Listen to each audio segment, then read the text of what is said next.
Hello and welcome to the Fresh Air Sci-Fi show. I'm Joe. I'm Dave. I'm Chris.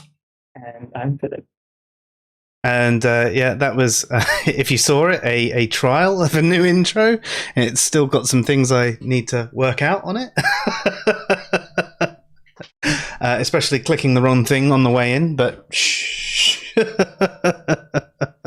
But we're getting there. We're trying new things. You got to try new things, right? I mean, it would help if we were just, ever on time to start. But that takes far too much organisation for me. We were on time for us tonight. Yeah. Only just. Relatively speaking. Relatively. Yeah. Hey Danny, nice to see you here. How you doing? Tonight we're doing something that is going to be a bit more fun and upbeat, I hope. We're covering off something. Could be quite disgusting in a very pleasurable way. Like all the best things are. Exactly. Yeah. Which, I mean, it brings us on to tonight's topic, doesn't it? It's one of those things that is a bit of a paradox in itself. So, Dave, would you like to kick things off for us tonight? Okay, so what we'll be discussing is something from aesthetics, mostly because I feel like aesthetics is underappreciated, and the questions it asks aren't kind of appreciated or talked about much. But they're fun questions to ponder. Like with the, is it rational to be scared of a horror film and things like that. This one is kind of along the same lines in that it asks, is it rational for people to seek out art that gives them sort of like a negative experience? Is it rational to seek out art that horrifies you or disgusts you or causes you sadness or to feel morose?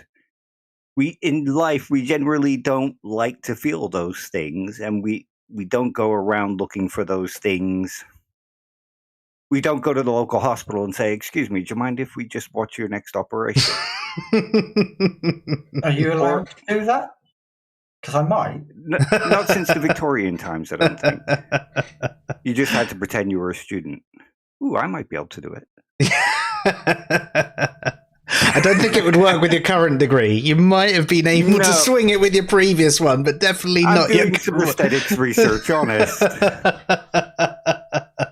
But yeah, generally, I mean, you have things like thrill seekers who seek out danger. But they're not seeking out the danger so much as the pleasure that comes from the adrenaline rush. Yeah?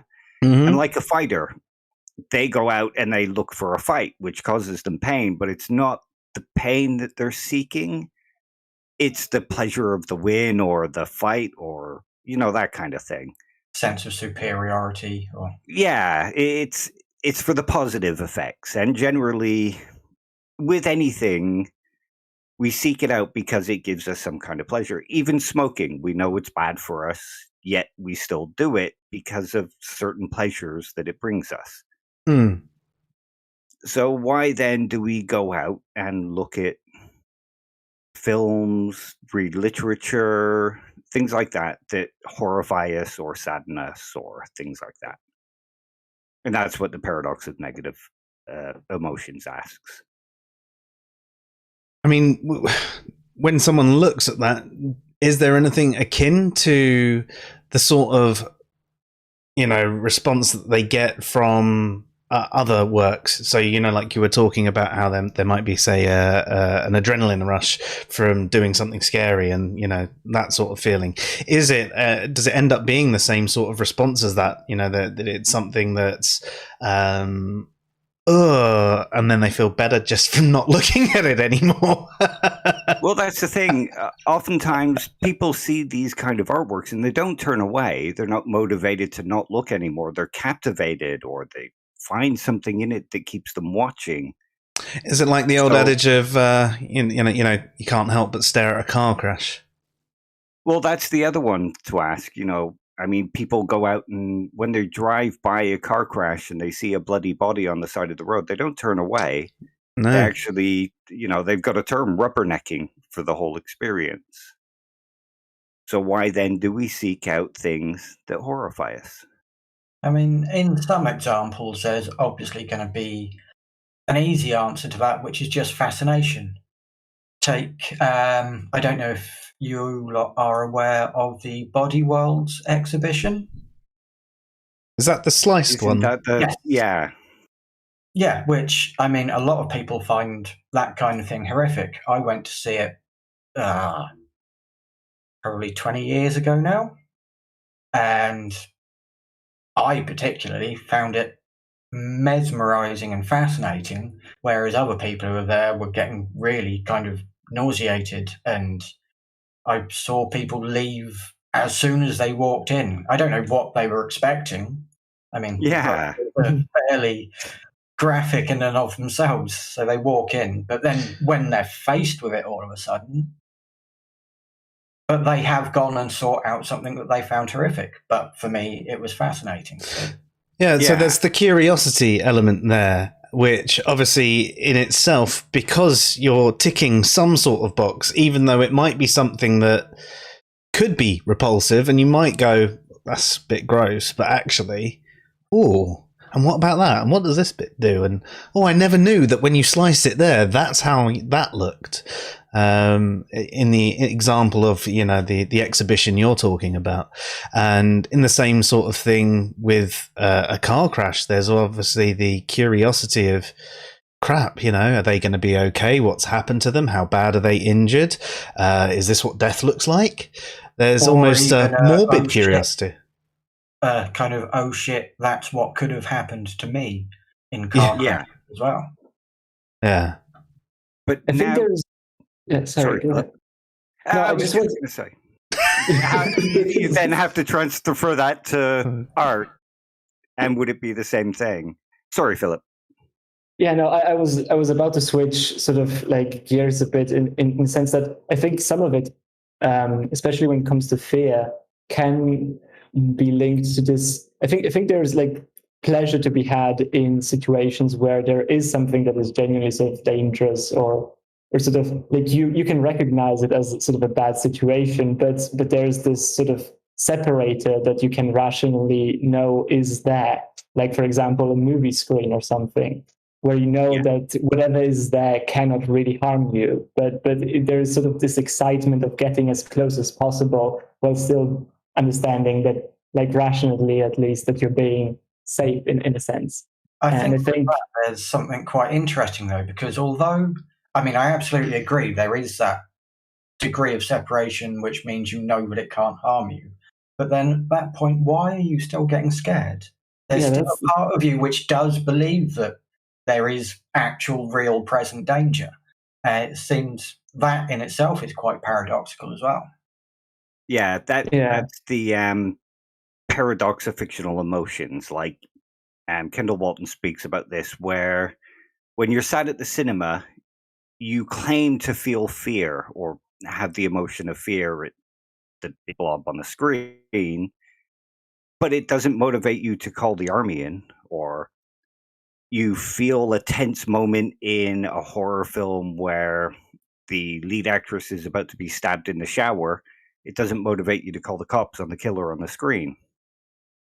So he argues that you're not actually feeling the emotion that you're claiming to feel. It's a sort of make-believe emotion. You know you're engaging with this work, and it's sort of, think of kind of a social contract where you allow yourself to be engaged by this work and you appreciate it for what it's doing, the music, the tone, the lighting, the feeling that it's giving you.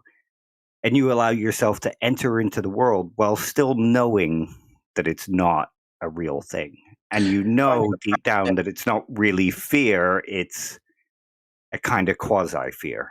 Yeah, I mean, this was what our stream was about last week on Sweet Emotions. And it was separating the feeling from the emotion, and is there a difference? And obviously there's the feeling of fear, but for it to actually be the emotion of fear, there has to be a bit more engagement. So if you're actually feeling an emotion of fear, as Dave mentioned, you'd call the police officer on the person killing on the screen, or you'd run out the house and run down the road. You're not actually feeling it. You are putting yourself into that story and maybe suspending a little bit of disbelief, but it's not a complete suspension of your disbelief because you're not fully engaged. And actually there's a question that's come in the chat which is relevant, and it is: in the instance of scary or disturbing films, is it a chance to experience feelings of previous trauma in a way that is safe and controlled? I think it's partly experiencing previous trauma, but also partially using it as a way to prepare yourself for potential future trauma as well. Or maybe even a way to experience trauma from other people. Sometimes it's hard to have empathy for a situation that you haven't experienced yourself in any way, shape, or form.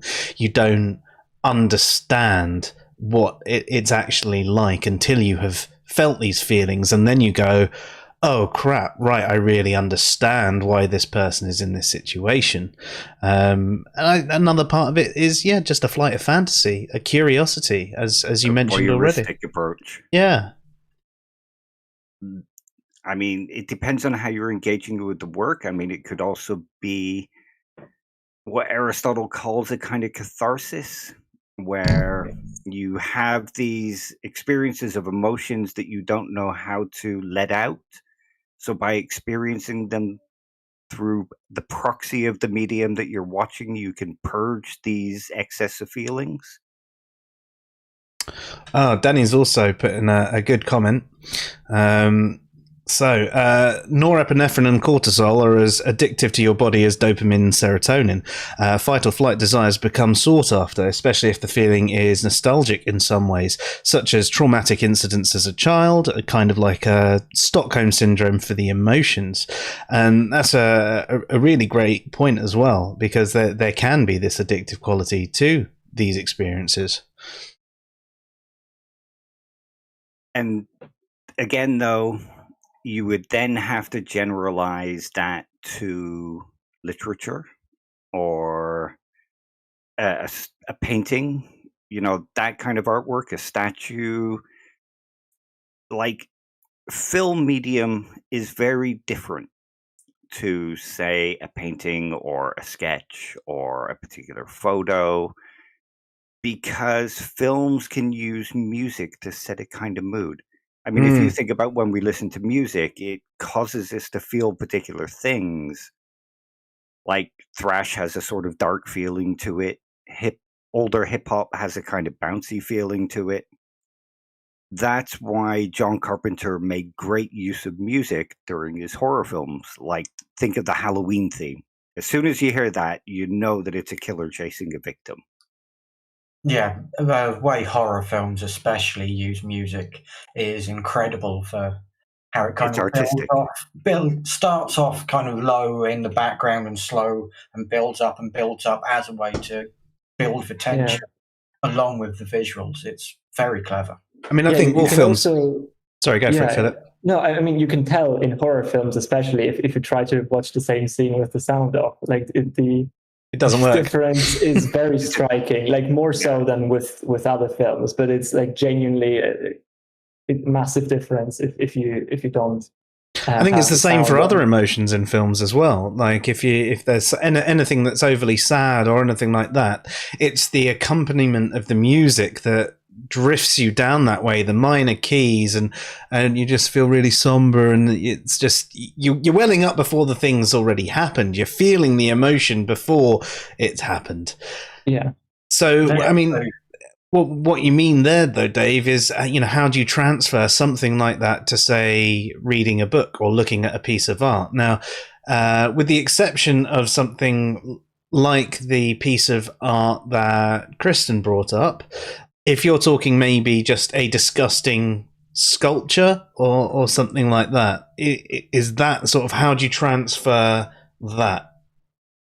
Yeah, I suppose it because depends on the format as well, because I'm sure the larger art galleries probably take advantage of this kind of thing and have thematics. background music in different parts.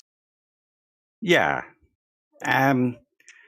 But if you were to just look at a piece of art without music, like if you look at the Scream, it kind of brings out a certain emotion in you. You can kind of feel the terror in the thing, or other artworks that display like pain and suffering, or you think about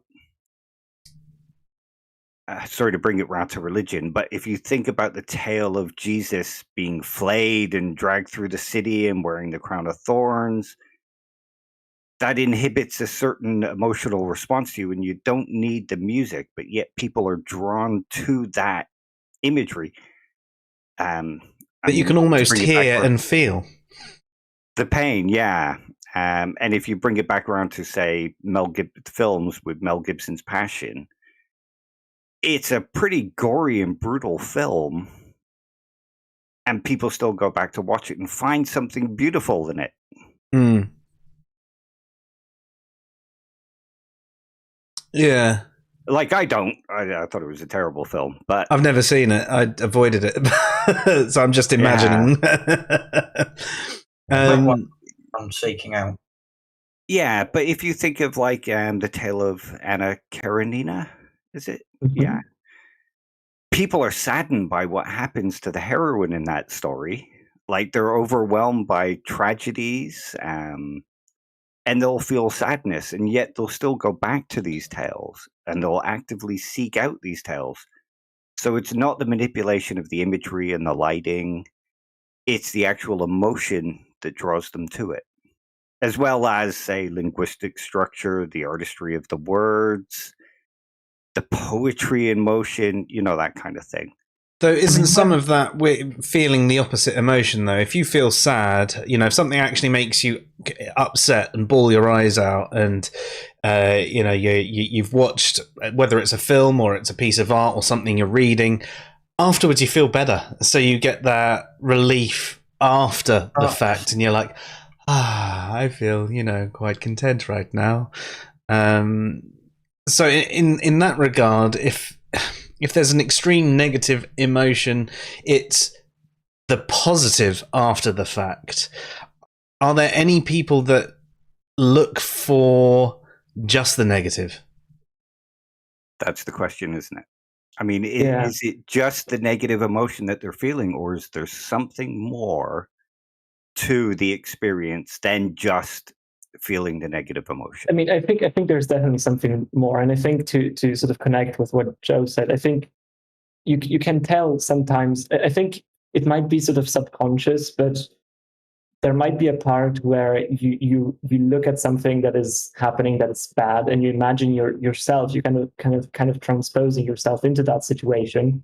But what makes you feel good is realizing that you are not actually in that situation, but you could be sort of in that situation. And so, you feel the pain for what would have been, but then you recognize that that is not the case. And therefore sort of you feel this relief.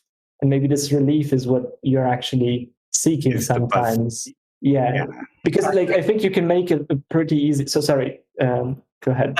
Carry on. I was going to expand an area.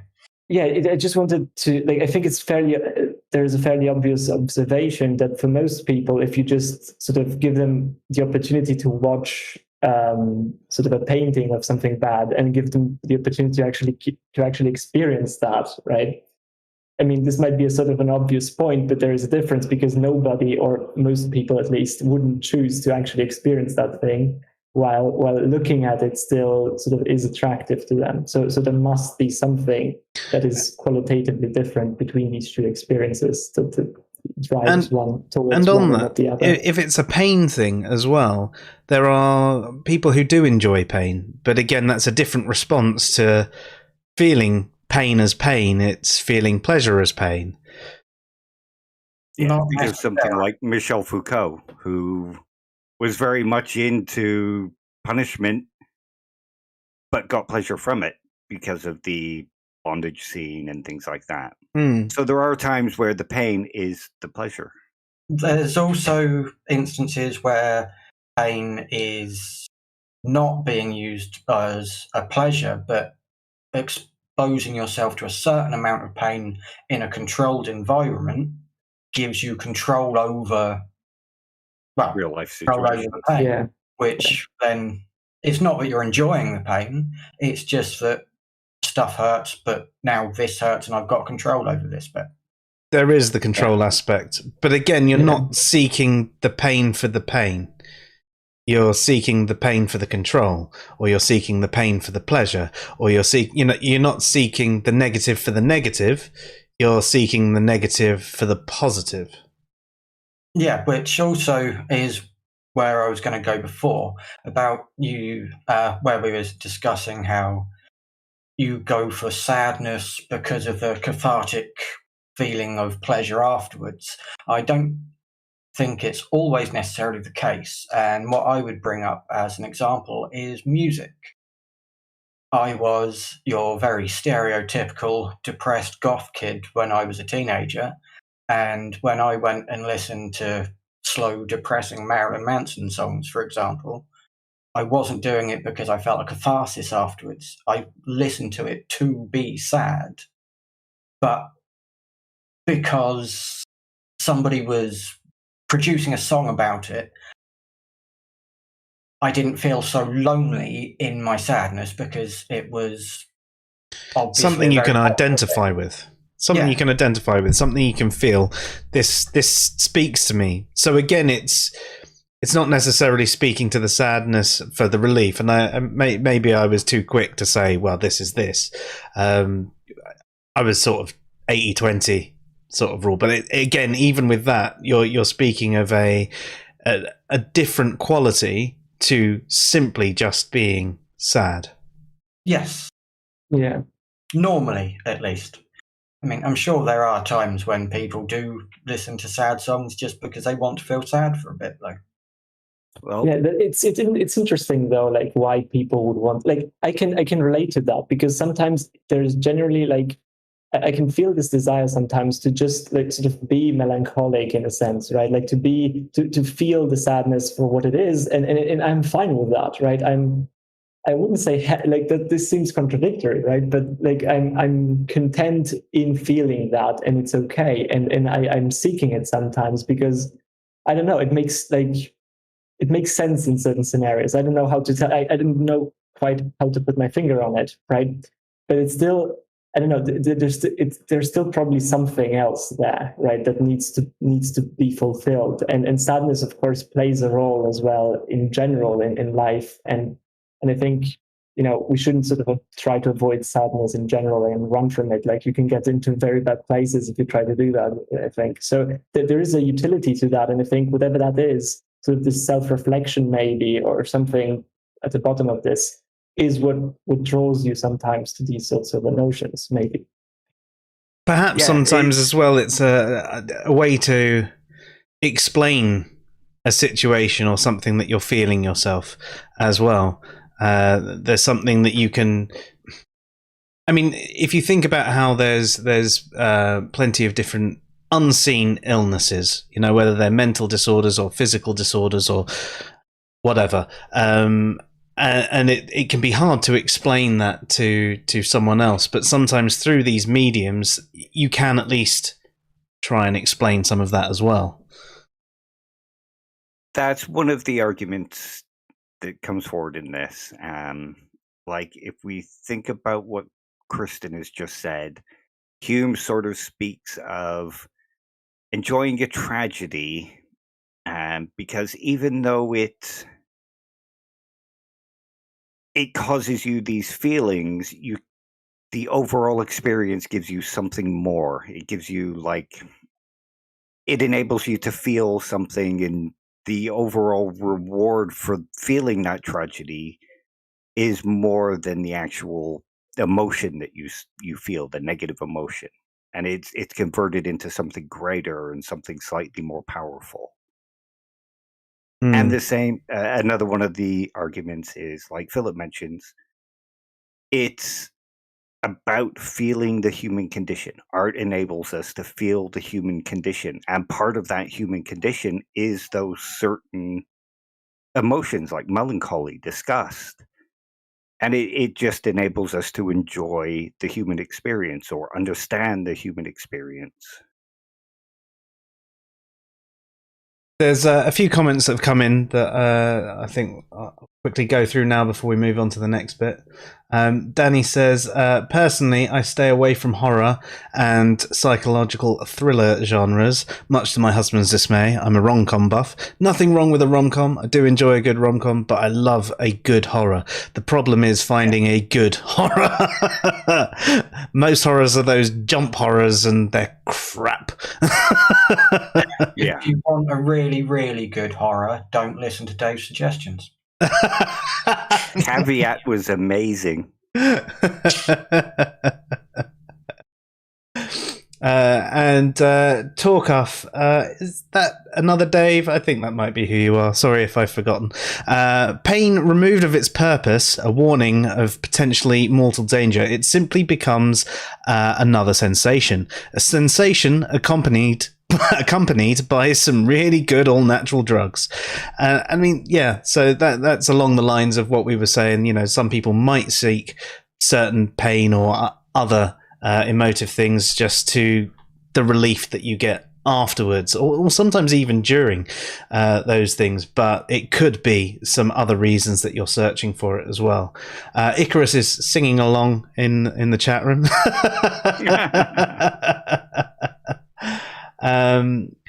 Danny says, perhaps... Oh, hang on. I need to switch screen to be able to read this one. Perhaps because we are conditioned to repress our true life sadness or anger, that music is such a powerful release. Society doesn't approve of our true emotions, and it's quite impatient about negative emotions. That's a really fair point, actually. I've often thought that life would generally be better if everybody had a theme going on all the time. It's one of the things I used to love about walking around with a set of headphones in, because I did have my theme, and whatever I was feeling at the time, I would put something on, or if I wanted to change the way I was feeling, I'd put something that started the way I was feeling, and I'd have a playlist of, right, now I'm feeling a bit somber, but this one makes me think a bit, and then I'm going to put on something a bit more upbeat, and I would change my mood through the music. I think it's quite interesting to touch on music a little bit more as well, because we're talking specifically about sadness, but I think with music especially, it broaches more emotions like anger. There are some really good angry songs that I'll go and listen to, because actually at the moment I want to be fucking angry. It's fucking healthy for me to be angry at the moment, and I'm going to perpetuate that by listening to Break Stuff by Limp Bizkit. Limp Bizkit, get out. I mean, I won't listen to many of their songs because they're generally trash, but that's a damn good angry song, and I defy It was, yeah. disagree. It was a good one.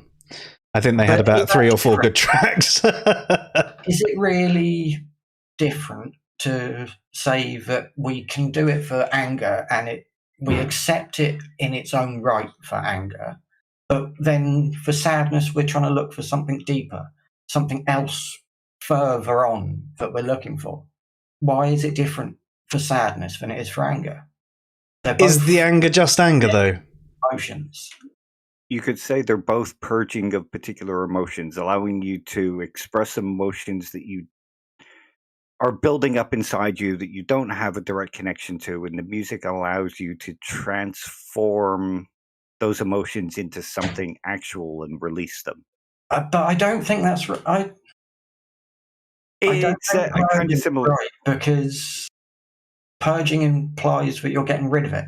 Oh, no, it just means bringing it to the surface and allowing it to extend itself into the forefront. Okay. Purge from the repression rather than purge completely from your body. But even that starts the process of it not being so repressed, which again, there's that slightly different aspect. And then it could end up with a full purge as well. But doesn't have to. And that's what I'm saying. No. With anger, we seem to understand that with anger, we can do it just to be more angry because we want to be. But with sadness, not so much for some reason. Why is it different? Yeah, different emotions. It's actually different.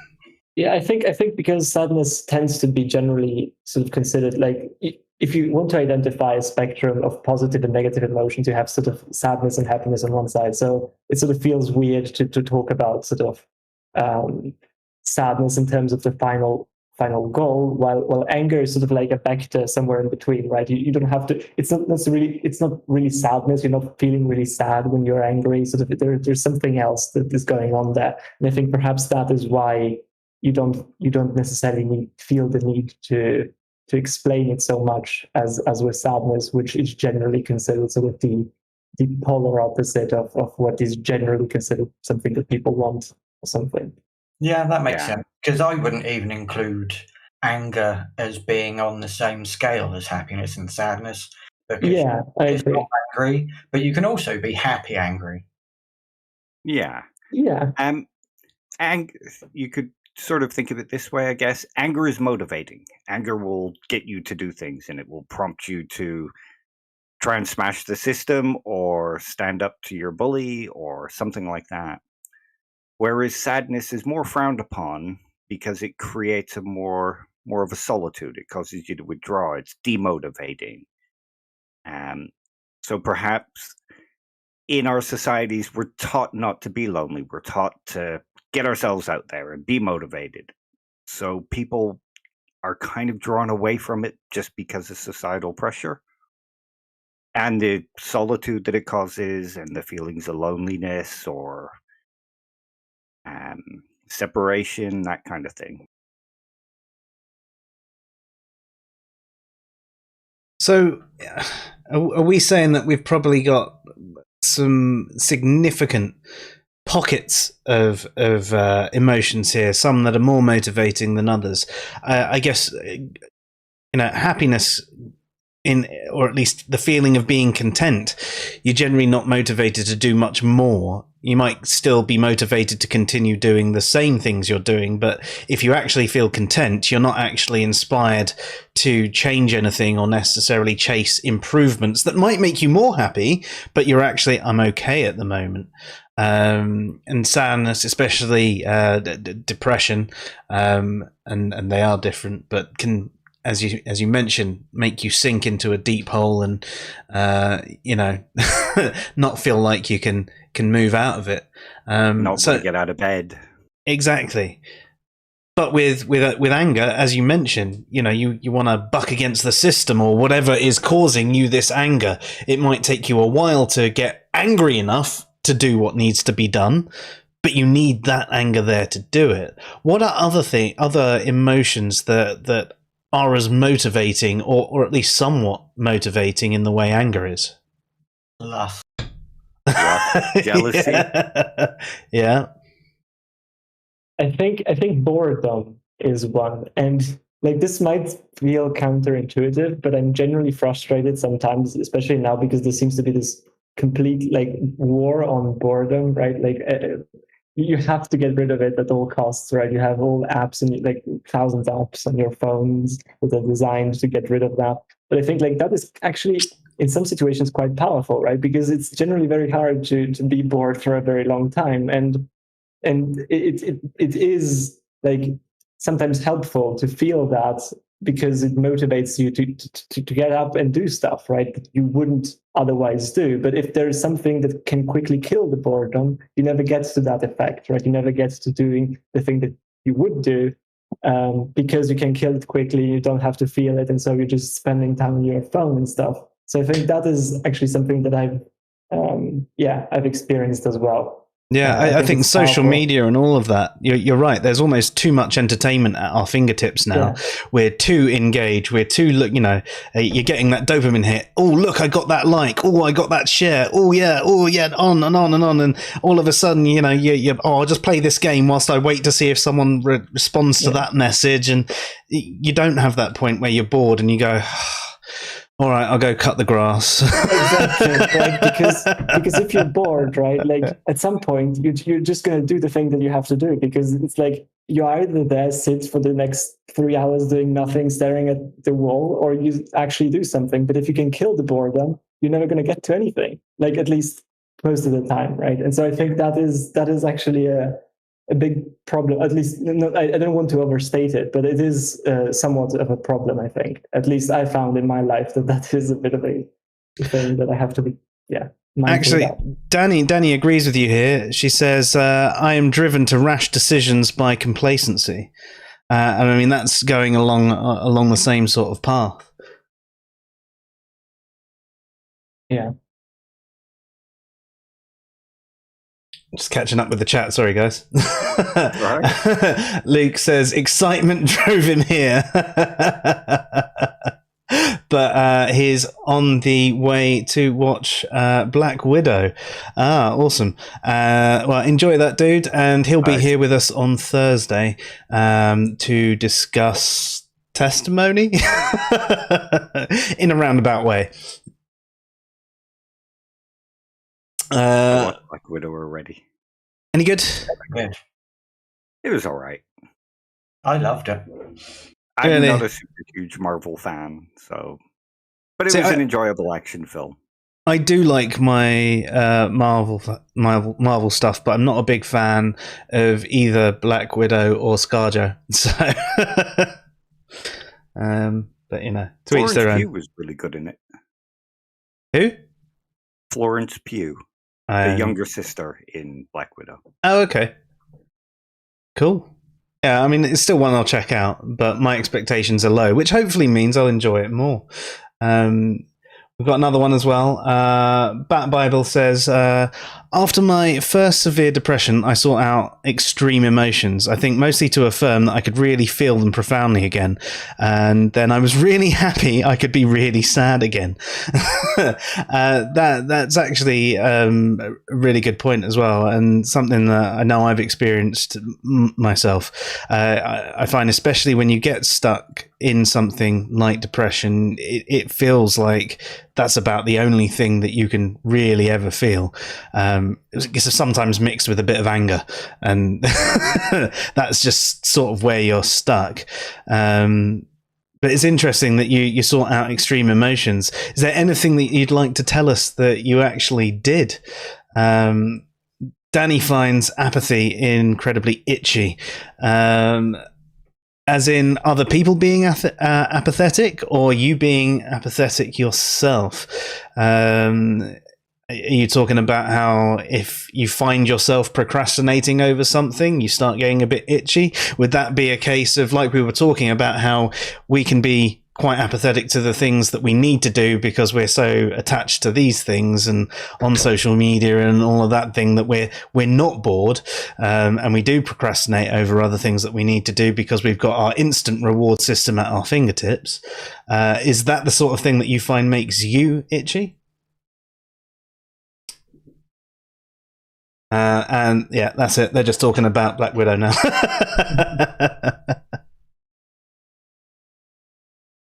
Okay, so there's been a lot of great responses to this problem by everybody, including everybody in the chat. And in the literature, there's actually 5 groups of types of responses to these problems. And each one contains several different responses. And a lot of the responses that have been brought up tonight are very similar to those kinds of responses. Well done, everyone. Yeah. So when we have a paradox, what a paradox is a group of statements. If we were to take each statement on its own, it would appear to be true individually. But when you group them all together, one of them seems to be, they can't all be true at the same time. So officially stated, the paradox is this. First statement, people avoid things that provide painful experiences and pursue things that provide pleasurable experiences. The second statement, is people have painful experiences in response to art that elicit some kind of painful response, like tragedies, melodramas, religious art, sad songs, horror, etc. And number 3 is people pursue these kinds of art. Now, when you attack a paradox, there's a few ways to do it. You can just deny the paradox, say that's not a paradox at all. You can accept the paradox and say, well, okay, it's paradoxical. And there's nothing particularly illogical about accepting a paradox, depending on what the paradox is. Yeah, I mean, you could say, yes, okay, we do seek these things out, and it is a paradox, but that's just being human. Or you can attack each of the individual statements. And in this one, statement 3 isn't particularly controversial or anything. It's pretty obvious people do seek out these mediums, as we've been talking about. We seek out songs that bring out particular feelings in us. And premise 1 you could sort of attack, but you could turn it around into sort of how Socrates explains that even when we see people going after something that we think is bad, they're going after it for the pleasure, not for the bad thing. So in this paradox, premise 2 is what's attacked, or statement 2. And that's basically how you've been going about attacking it. Like denying statement 2, that it's not a painful experience that's being sought out. It might come with painful experiences, but that's not what's being sought out. See, I think I'm more attacking statement 1, personally. I think it is an overly broad statement. I think it would be better to say people avoid most situations which cause pain, or whatever the exact wording was. I don't think it is fair to say it as a completely generalized statement, because I think most of it, when we are trying to specifically feel that negative, is about control, which, as Joe said, you could class as being an attack on statement 2.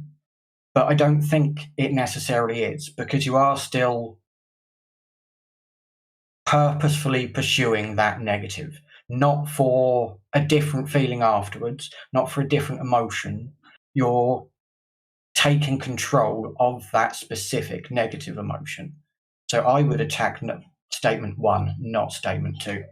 Yeah, I agree. I think like even what you said there, Eve, could be sort of an attack on statement 1, because like it's obvious that there, like, you can seek out experiences that sort of cause pain if these experiences cause you something good as well, right? Like if the net worth of that thing is going to be positive, right? It's sort of like it's still going to cause you some pain, but you're probably going to go for it, right? It's sort of an easy attack on statement 1, because overall it's going to be positive. So like apart from what was said so far, like I think this is sort of what you said before, and I think it matches as an attack on statement 1. But if they're doing it to transform the experience into something more positive, then it's the transformation that they're seeking rather than the actual painful experience. Yeah, so it could be. Yeah, it could be both. Like, but I'm thinking even in situations where sort of you're not looking for these sort of transformations, right? It's just an experience that has some pain, and it's just pain, but then has a positive thing associated to it as well, right? Like there are two things, separate, distinct. Separate things. Yeah. Yeah. You could still see it as a thing where you would say, yeah, I'm going to go for it because of the net positive I'm gaining, something like that. But isn't that still transformative though? I don't see it. Like, I think, yeah, I suppose this is just a way of conceptualizing this, but I think you could see it both as, okay, I'm feeling pain, and this pain is causing me to feel something good, or you can feel like you can have an experience that is just sort of like some pain, and this pain is isolated, and then there's some good that happens that is completely unrelated to this pain, but I'm going to go for it because of this sort of these two things that I'm gaining. Would an example of that be something like getting a tattoo?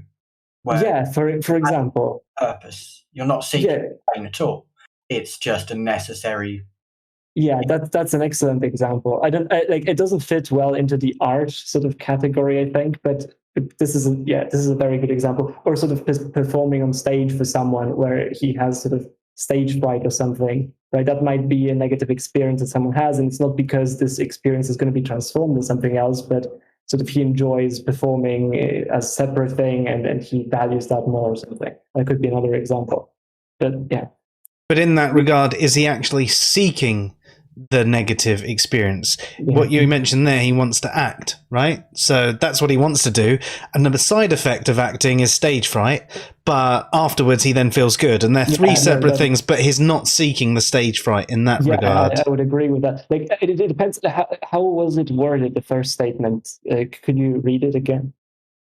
People avoid things that provide painful experiences and pursue things that provide pleasurable experiences. Yeah. See, I guess I could sort of see how this wording of it could be attacked though in this way, because you could still say that experience sort of provides pain, but you know what I just said, right? Like about it provides pain, but you still go for it because there is something good about it. It's a good experience. That's also, it's almost they're seeking the good experience, but the good experience comes with a bad experience, and it's not a transformative bad experience in that sense. It's just, you know, I want to act, but also I get stage fright. These are two things that are sort of happening in parallel. Exactly. And yes, okay, there might be a good feeling at the end, and yes, you could regard that as a transformation of these two things coming together and the feeling of relief at the end, and yes, I did it. Yeah. But that isn't what is being sought. What is being sought there is the whole sort of acting thing, and it just happens to come with that. And what you're saying is they're not seeking a wholly positive experience all the time. They're accepting that there is some negative that comes along with the positive. So you can attack statement one in that way.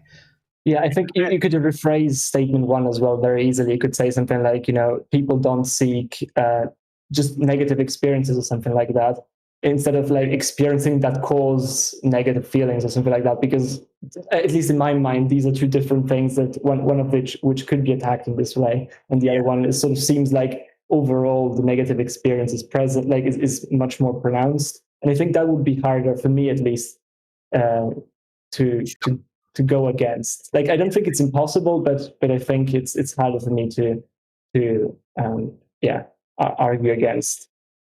Yeah, you could reword it something like, people don't pursue pain, they pursue pleasure. Yeah, I think, yeah. But again, I still think that my attack on that would make that untrue. Yeah, well, there are attacks against the first statement, and one of them is that there are certain things that we just accept come with painful experiences, but it's not the painful experience that we're after. We just accept that it is part of what comes with the experience we're looking for. But what my argument against it is that sometimes you do actively seek that painful experience for the sake of it being painful, so that you have an element of control over how much pain you're in at any given moment. Yeah, but that sort of seems to me to argue that, you know, you're doing that for the control, which is sort of a positive thing. In a way, that control that you're gaining over that is still something that is gonna, like, you could count it as a positive. Like, I think it's very hard to get out of that. Maybe perhaps because I like sort of I approach sort of arguing against free will in this way as well. But I find it hard to. Part of desire theory is that the desire we want the most, which will be the control and not the pain. And if you suffer pain for long enough, you will do anything to kind of get control of it. Mm-hmm. Yeah, I think do something to get some kind of release from that pain, even if it's just briefly. So, yeah, I mean, many people do seek. Yeah, but many people do seek controlled pain, right? And I can imagine for different reasons. I know. I think control is a big part of it, though. Now, is there anyone that actually seeks pain just for the pain? Just for the pain, not for the release of endorphins that you might get afterwards, and not for the feeling of control because you're controlling the pain. Is there pain for just pain? That's a good question. I think I tend to answer no to that. Like, I think there's, whatever you want to call it, I think there's a base layer of stuff. So, like, there's a, I don't know how to express it, but like some people call it pleasure and pain, but maybe it's something deeper even. But there's some stuff that you sort of gravitate towards, that you would want, some desires, and then there's the opposite of that. And sort of all of these emotions sort of, I think, sort of are reducible, at least the way you behave towards those emotions, I think could be reduced to this layer in some way, right? Like, even if it's perhaps something that usually causes you to be sort of in pain, or like usually causes you to be on the side which you would want to avoid, maybe there are some scenarios in which you either expect to have like a higher kickback from what you're going to do in this region that you would desire, or maybe you will get it immediately, right? But I think it's very hard to argue that you're not going to, like, because my question would then be, well, why would you do that then? Sort of. Yeah. And yeah, like, it seems to me that whatever the answer to that is, it's going to be sort of answerable by appealing to this sort of schema at the bottom. It's generally why Socrates went after that kind of idea. There is, even if we're seeking out something that we know is bad for us, we're not seeking it out for the badness, but for some other element of goodness that it brings to us. Yeah. Even if we might not understand what that goodness is, our desires are towards whatever good thing, consciously or unconsciously, we feel it brings us. Yeah, and this is... Yeah, sorry. True, though, because there are people who do intentionally self-destruct. And they go after the bad thing because they know it's bad for them, and they want to hit rock bottom. That's not seeking pleasure. That's not even seeking control. It's deliberately getting rid of control, deliberately seeking pain, because they don't, often at least, they don't feel that they deserve to be in a better position. They don't feel they deserve to have control or happiness. And people do that. That's true. Yeah, that's true. That's a good point. Yes, but like, I don't want to be the guy that's all the time. Yes, but like, it seems do not turn this back round to free will. I promise. Like, but I feel like whatever motivation, including this one, right? There seems to be like, this motivation seems to be, well, I don't deserve to be any of that, right? But I'm doing something towards that desire that I have, which is sort of to terminate this thing that I'm not worthy of, right? In some sense. Right? It is seeking a desire, but it is seeking a desire towards a negative outcome. Intentionally. Yeah, that might be like, maybe I expressed it poorly before. I do think that different people can have different sort of attitudes towards different things, right? I think I could imagine someone that just likes or enjoys pain, or like, that seems contradictory, but like that gains something from feeling pain. Let's just say this to generalize, right? But my point would be that, well, that still maps to this sort of desire that he has, right? Whatever. I don't know if it's correct to categorize that as pleasure, really, because pleasure is usually thought of as something sometimes even physical, right? But sometimes that he's drawn to, let's just say, right? Something that he is actively seeking in a way. And if that is feeling physical pain, then he'll do that, right? And in most people, that is probably not going to be the case. And I think you can sort of have patterns in general populations, but I am fully open to the possibility of there being exceptions. What I don't think, though, there are exceptions to is this basic setup, right? That there are things that, whatever those things are, like a person is drawn to, and things that he's not drawn to in a sense. And every explanation seems to bottom out. at least to me, in this sort of conceptualization, I guess. But in that regard, they may be drawn to something negative, and they might be fulfilling that. But they're drawn to the negative in this instance for the negative, rather than drawn to the for any form of positive. It's not for a control reason.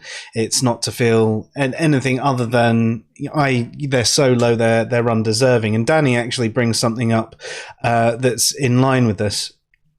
People who are stuck in real pain often seek more pain, I believe, such as people who are grieving. I think the grieving process in some people can really bring out ways of feeling pain differently than their overwhelming grief, if that makes sense. And she then corrects her there because she got it wrong. Well done.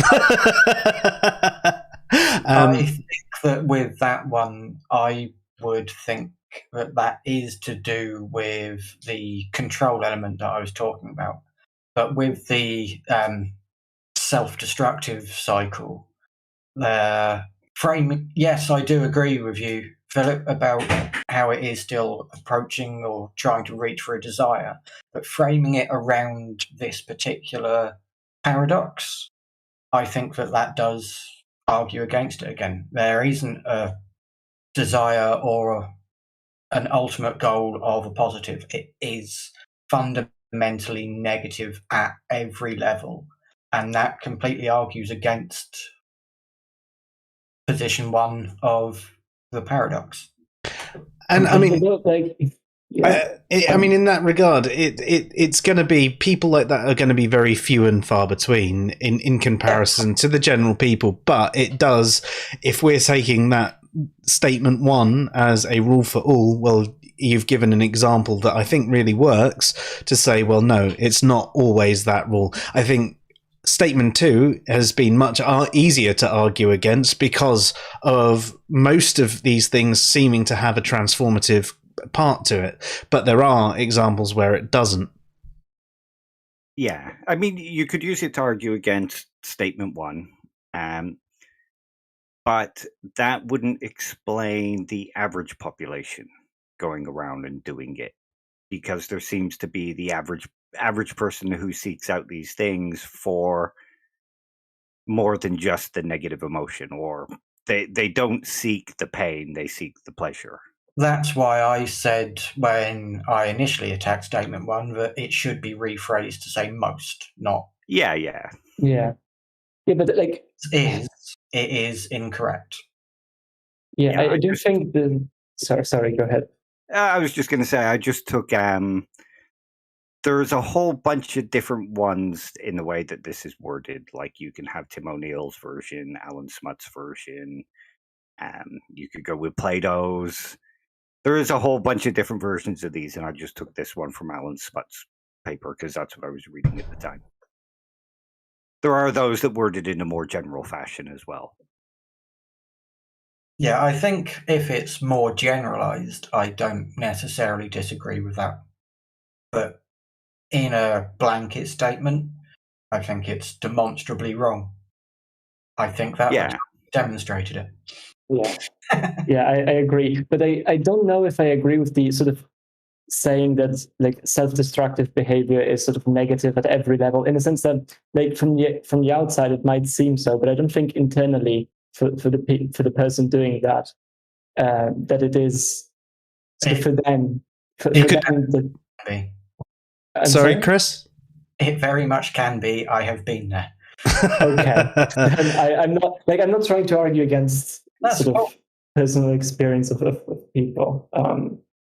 Yeah, but there could be an element of destruction breeds creation. You know, once you get yourself to that point where you have absolutely destroyed everything, then you're free to do anything, and you can build up from there. And every experience past that could be.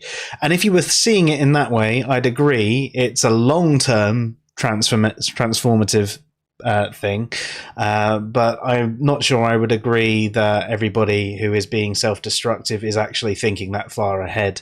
I wasn't going for that though. Like the feeling of sort of destroying something is usually sort of like if you see something that you dislike sometimes, right, then you have this tendency to want to remove it somehow, right? But this idea that you're going to remove it is sort of still based in this idea that once you do this removing, it's going to be sort of there's going to be something positive in a sense coming out from that, and I think it can be framed in that way. But I don't like I don't want to talk as if I knew what it feels like, because I genuinely don't, right? I have other types of experiences, but I don't have that type of experience, so I don't want to sort of impose this sort of thing. I think that is an absolutely valid way of looking at it, unless the thing that you're trying to remove is yourself. Yeah, I don't think it's correct, right? Like sort of from an outside standpoint, right? But I think it might feel from the subject standpoint like that is the right thing to do, even though it's obviously like we could all agree that is not the right thing to do. Like, okay, but I don't want to. Yeah. So I got another comment from Danny as well. I also think society emphasizes the glory of pain, sadness, addiction, anger, grief, and many people find themselves as a victim of sociological influence. And I think that could be very true, especially as sometimes it can be seen as overcoming hardship being one of those things that's really good to do. You're triumphing Pick yourself over up pain. by the bootstraps. Exactly. Yeah. And I think especially in places like America, there is that attitude where, you know, you're supposed to struggle and you'll get over, and I've done it and you should too. And the people who are deserving of the reward are the ones that, you know, in that sort of situation. People who don't understand what society is for. Yeah. The whole point is that we do the hard bits so that people don't have it hard again. Yeah. That's the point. What do we call them? And in general, people who also people that say this a lot tend to be people that I think didn't really experience what it's like to be like in serious sort of struggle. Like, yeah, they think that struggling is something like being sad a bit, and you have to exercise more to get out of it. But it's genuinely something that is much heavier sometimes and much harder to get out of. So yeah, get yourself a pair of trainers.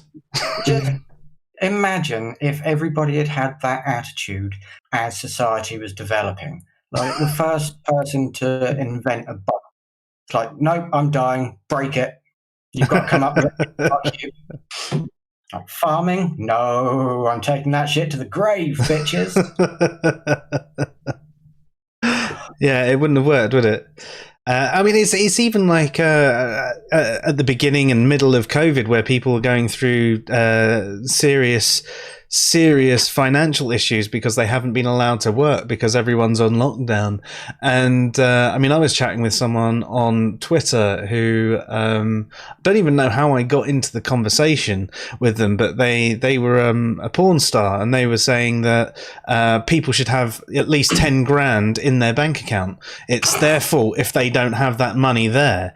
And I said, like, I mean, people haven't always been in this situation where they can actually save up. But even if they are the sort of person that does save up and has some money there, there's a chance that, oh, look, my car broke down, I needed to spend that money, oh, this happened, oh, that happened, and all of a sudden, even if you have prepared for this situation where you do have a big wedge in the bank, it's gone because of something that happens in life. Life throws curveballs all the time. And the fact that there was no compassion there, and it was everyone else's fault for not having 10 grand saved in the bank. Like, really? If you're in lockdown for a year, how long is 10 grand going to last you? If you've got rent and utilities and food bills. Yeah, it's just not. No.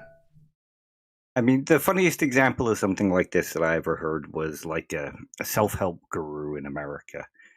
And she was about 30, and she was saying that she doesn't understand what all these people were complaining about, not being able to pay off their student loans, not being able to afford a house. And she said, here are the tips that I would give for getting yourself out of debt. And this is how I did it. And the first step was to borrow money off your parents to buy a condo to rent out to guarantee an income. Oh my God. Right. Yep. And how many people's parents can actually afford that?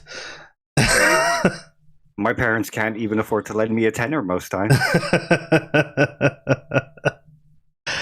No, I mean that's absolutely crazy, and I think the average person isn't so privileged to come from a background where they have that. But then that's the problem, isn't it? It's people who don't have it as hard throughout their life don't realize how hard it is, even for the average person. And when you consider the average person, half the people have it harder than them.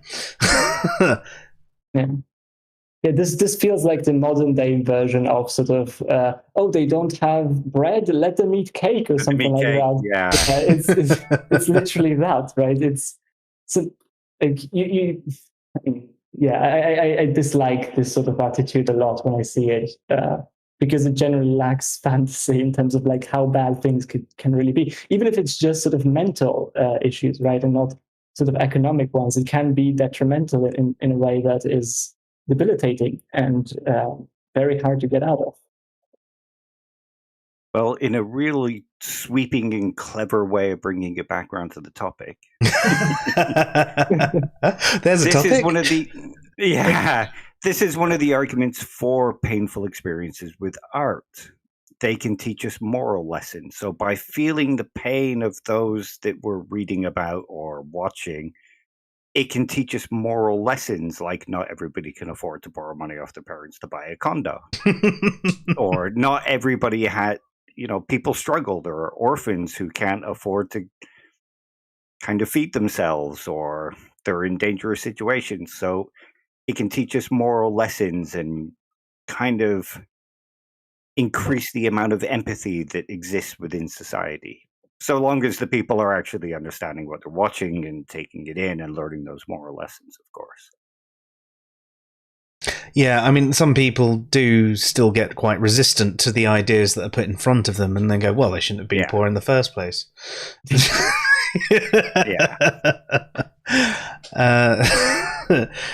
kind of missing the point of the fact that some people don't have that choice, and not everybody starts anywhere in the same rung as them. Many people have started at a point further along the line, or have got a lucky opportunity.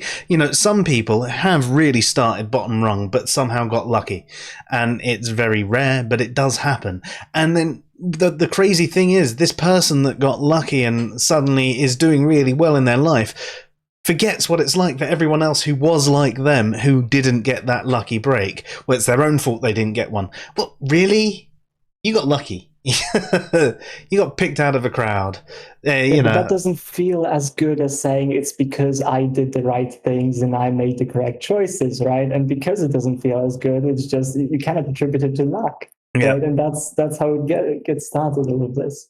Yep. It's how everybody likes the idea that we're all the author of our own destiny, and it's just nonsense. We're all the heroes of our story.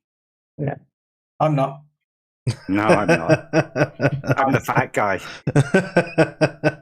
Absolutely a background character.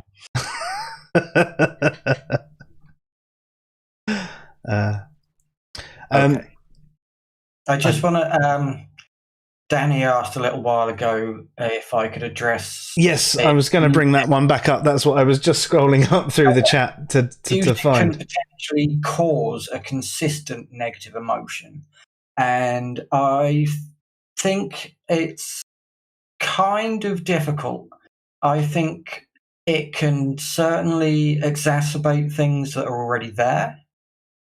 And I think...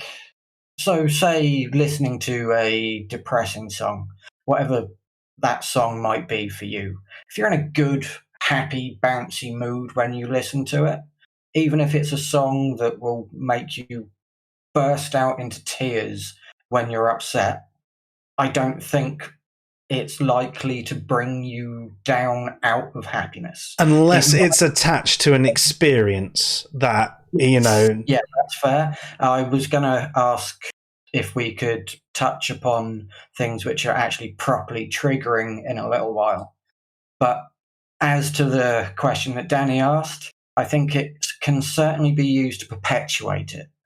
But I don't know if I would agree that it can necessarily be the cause. Hopefully that's addressed it to your satisfaction, because I'm not sure if I because that's can all you're really- getting.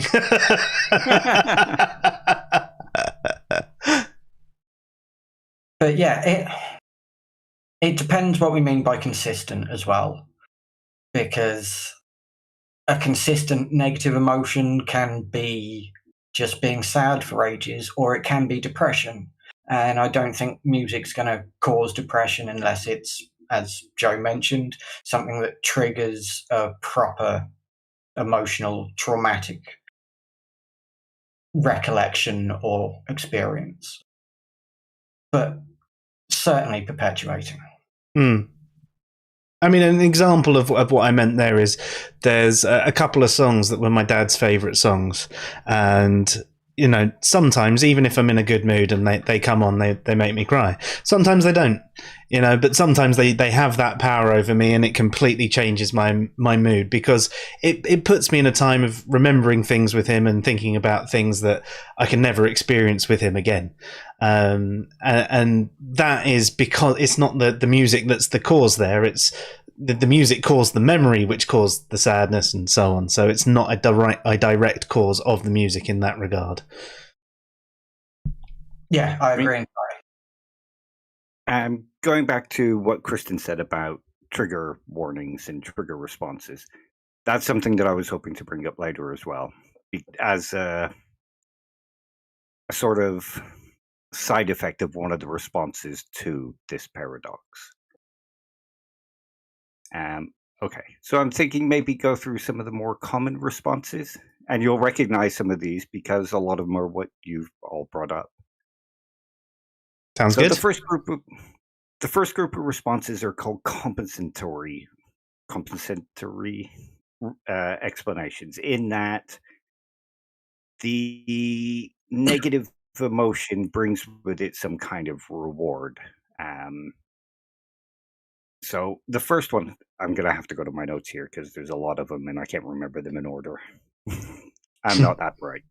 But that would be So like with the control thing. It's a reward, but it's not necessarily in itself a positive emotion.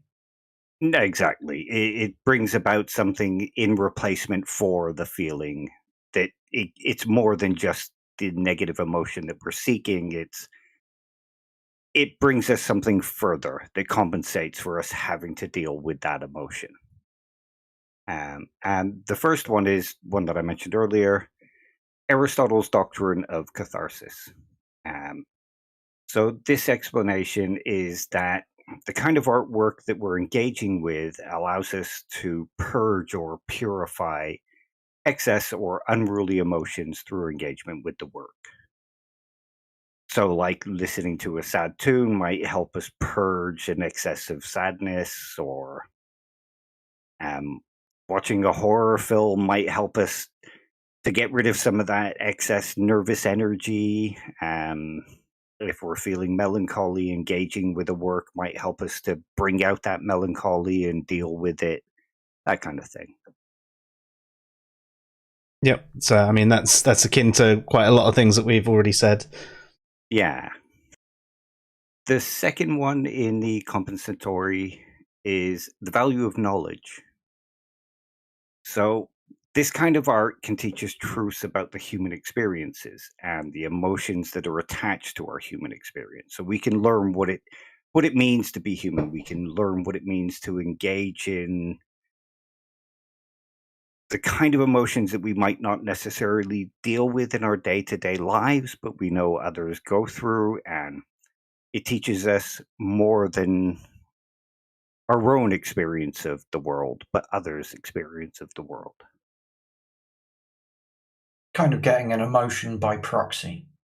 Yeah, pretty much. The next one is the value of art itself. So engaging with this kind of work it's worth engaging with simply because of the actual craft that's gone into it. The emotional engagement is just something that's necessary to it. It's part of the experience of it, one could say. It's part of the craft. The feeling of fear that comes from a horror film, the feeling of sadness that comes from a tragedy, the feeling of elation that comes from watching Rocky and swinging your fists with it. Part of the craft of the filmmaking or the literature is to create these emotions. So we could appreciate how well done that is simply by the emotions that it brings out in us. Yeah, no, I actually think that's quite a good one. If something can actually make you feel disgusted, I mean that's one that we were talking about the other day, but we haven't spoken much about tonight on stream. Is the feeling of disgust? You know, being absolutely repulsed by what you're watching or looking at. Then and that's the intent. Obviously, if that's the intent of it, then it's done its job and it's done it well. And that feeling of disgust might make you think and about a number of things, about yourself, about the thing, and so on and so forth. It can teach us lessons about ourselves. Yeah. There's also going to the disgust kind of thing. Say an arachnophobe seeing an incredibly realistic painting of a spider. They can appreciate how fucking incredible the painting is and the skill and talent that went into it, but still be disgusted by the final product in a more basic way. Yeah. So that the appreciation of the art just brings with it some kind of negative emotion, but that's just part and parcel of the experience of the art and the appreciation of it. And the negative emotion lets you know that it's actually close, or that at least the negative feeling lets you know that it's actually close to being the real thing. Well, so it's a reality check in a way. Oh my god, this made me feel a certain way. Like we were talking about how in the movie The Descent. And I'm not scared by the monster bit. It's the bit where they're crawling through the caves, and you know they're having these cave-ins and they're getting stuck and all of that. And it's like all that feeling. And I'm not even claustrophobic, but in that, I felt really claustrophobic watching that. So that was obviously really well done, or at least done well enough for me to do that, and I can appreciate them doing that in the movie. I wasn't going to seek feeling like that, and I don't want to feel like that, but the fact I did feel like that meant that it connected with me, and it taught you valuable things, and that is one of the values of art, is that it can teach us things. Never going in caves like that again. But when did I ever go in caves? Apparently I feel like I did. There you go. In some dream or something. It can help us remember previous lives, apparently. Okay, so another compensatory answer to this is the moral lessons, which is one that we've discussed as well. Engaging with certain types of artwork can teach us moral lessons, and it can help us to better understand morality, what it is, how it functions, or give us new ways of looking at morality. If you think of something like the Kasparov brothers or War and Peace, great works or even something as simple as Oliver Twist, we can learn moral lessons from the work. And even though it might cause these feelings of sadness or horror, the moral lessons that we go through are what we're getting from it, not the negative emotions. They're just part and parcel of learning these moral lessons. Kind of like punching the bully in the face and he beats you up. Part and parcel of learning not to hit somebody twice your size when you can't fight is, it's what teaches you the moral lesson. And then there's the appeal to beauty. And this is just that there are aesthetic pleasures associated with the artwork itself, the expression of the artwork, and how it's represented. And these appreciations are just, they're enough to make it worth feeling these emotions, because it is part of the beauty of it, is that it can invoke these emotions. Yeah, I mean, I was going to say that's kind of akin to a point that was brought up a couple of points ago, but it was like we were discussing, it might be a bit even about 6 months ago now, Dave, in our stream, Can Beauty Be Objective? And we were talking about how there are standards of beauty in art and film and things like that. So we're not talking about, looking at nature and our personal preference. We're talking about a particular standard. So a horror film is supposed to make you feel tense. A gore film is supposed to make you go ugh in disgust, and that sort of thing. And again, that's the art form, and you can appreciate it doing that well. Yeah. Now that would be going back to one of the previous points, though, wouldn't it? Yeah, and that's what I'm saying. It seems a bit linked to one of the previous points a couple of points ago. Like, I mean, maybe I jumped ahead. No. I think with these answers, I don't think any one of them is the answer. I think you could say that all of these things are part of the aesthetic process. They're part of the understanding of art. They're part of the reason we seek out art. And with there being different art forms, each of these can apply to different art forms. It's sort of like Sorry, do you think that any are just intrinsically different? So, say, is music intrinsically different in how this should be measured to a film? Probably not, though, because music is used in film. But music in film is used slightly different to, say, music on an album. True, yeah. Yeah, they're used for painting a picture. Especially if it's a film score. Aesthetic. Yeah, it's part of the overall. If you consider the film reel, the canvas, and the sound as part of the canvas, they're painting onto that with the soundtrack. Yeah.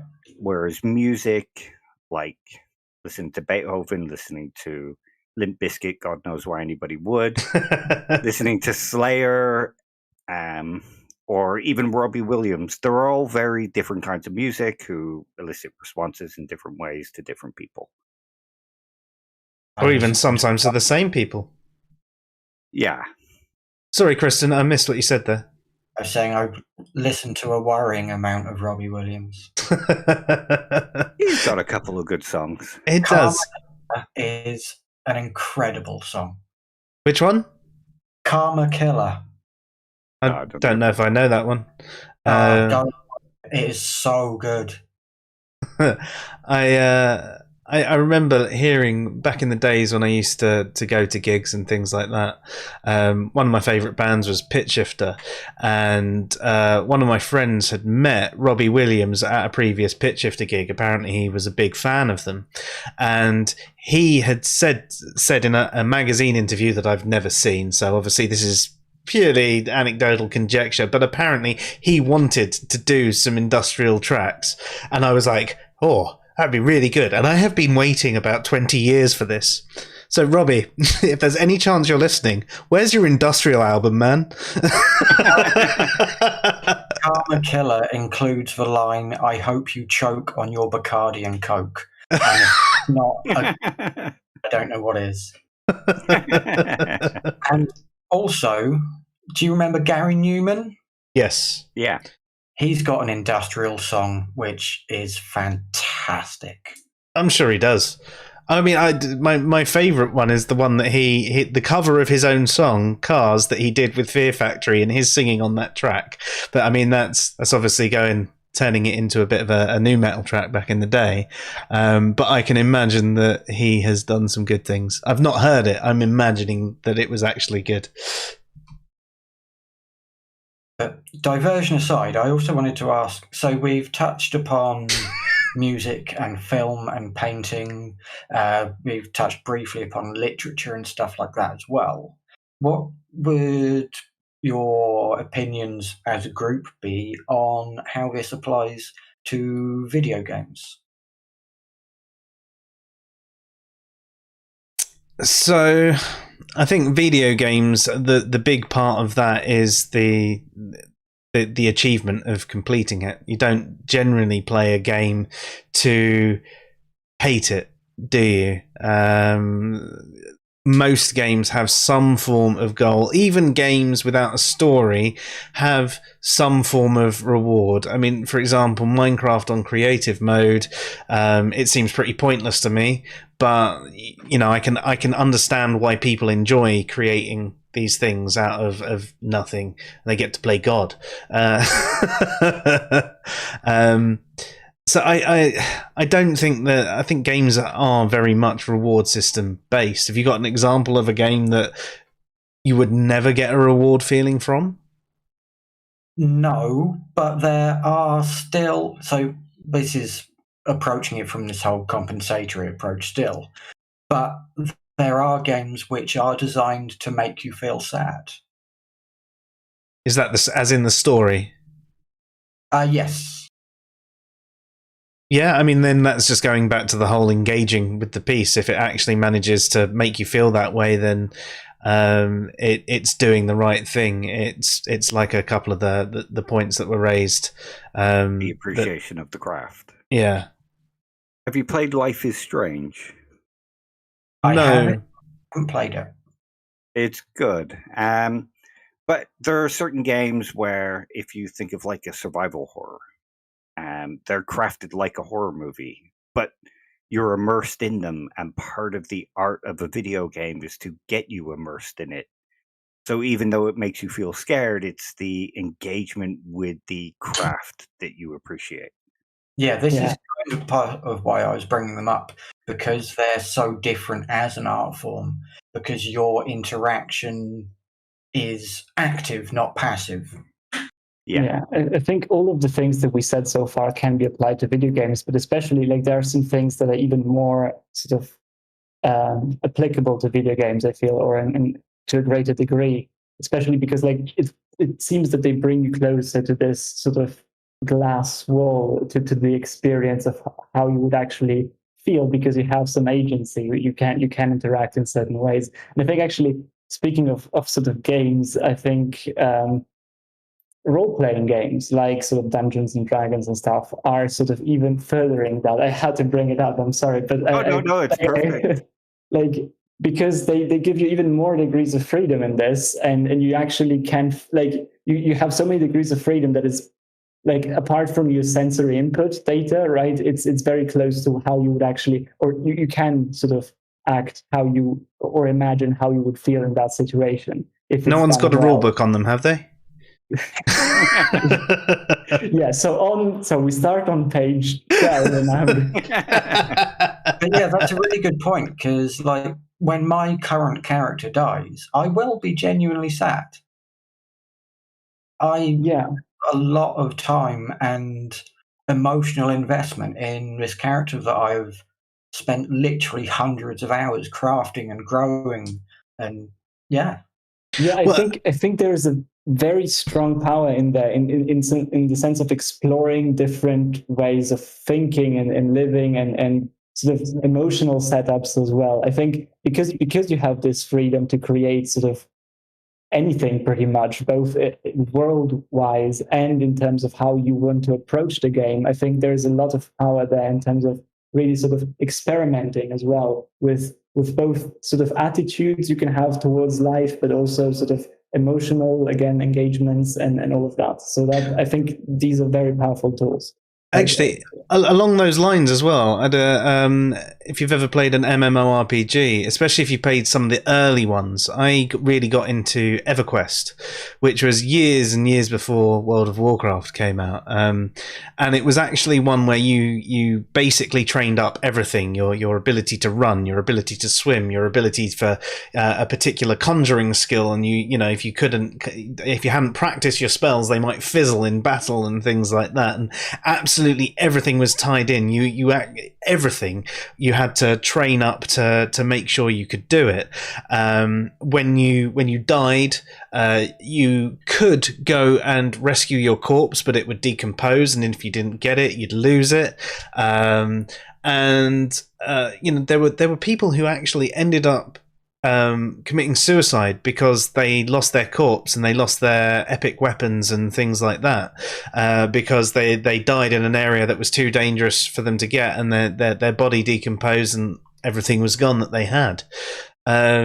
Which is absolutely crazy. And in fact, whilst we were playing it, I ran a guild on there, and one of my members actually just collapsed, and he had a friend who was also in the guild and collapsed, and we held him a funeral in there.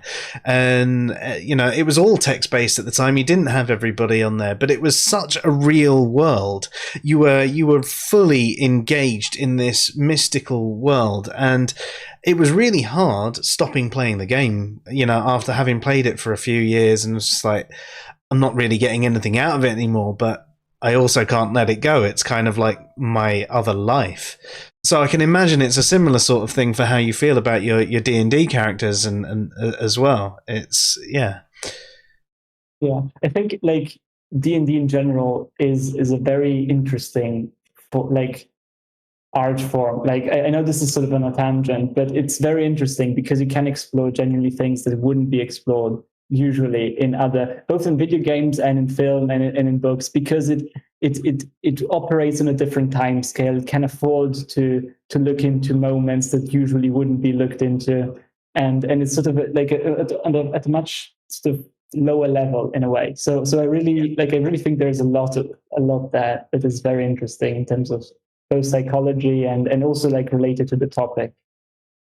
One thing I would say about tabletop RPGs as well is you're both the artist and the engager of the art, because you're entering into a world that might have been crafted by somebody else, but you're also engaging in the crafting of the world and the story and how it plays out. Yeah, it's something special. It's cooperative storytelling, isn't it? Yeah. Everybody's just as invested in the production and development of the world and what's happening in it.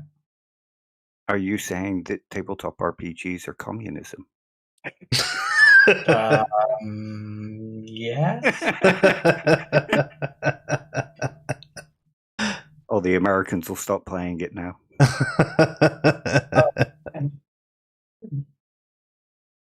I'm sorry, it had to be thrown in.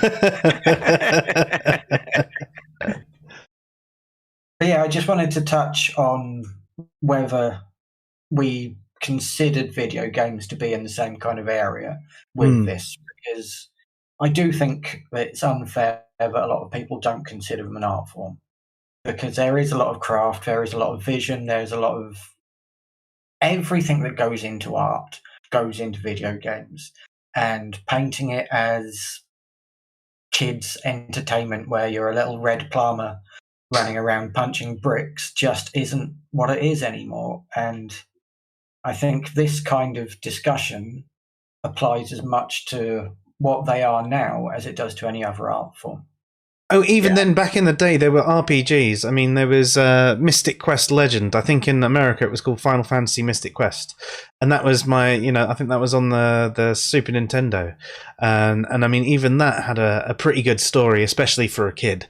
But then, the first game I was really, really blown away was Final Fantasy VII. The story and the characters and everything in that. Now, I know it's been remade, but the original's a blocky piece of crap now. But that aside, it's still an amazing game for all the mechanics that went into it, the entire storyline, the characters, and so I'd agree with you. I mean, it's far more than people realize, especially when you get a good game.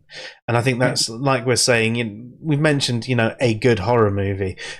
A good horror movie is more than the jump scares. It's got the good story. It's got the character development. You buy into the premises.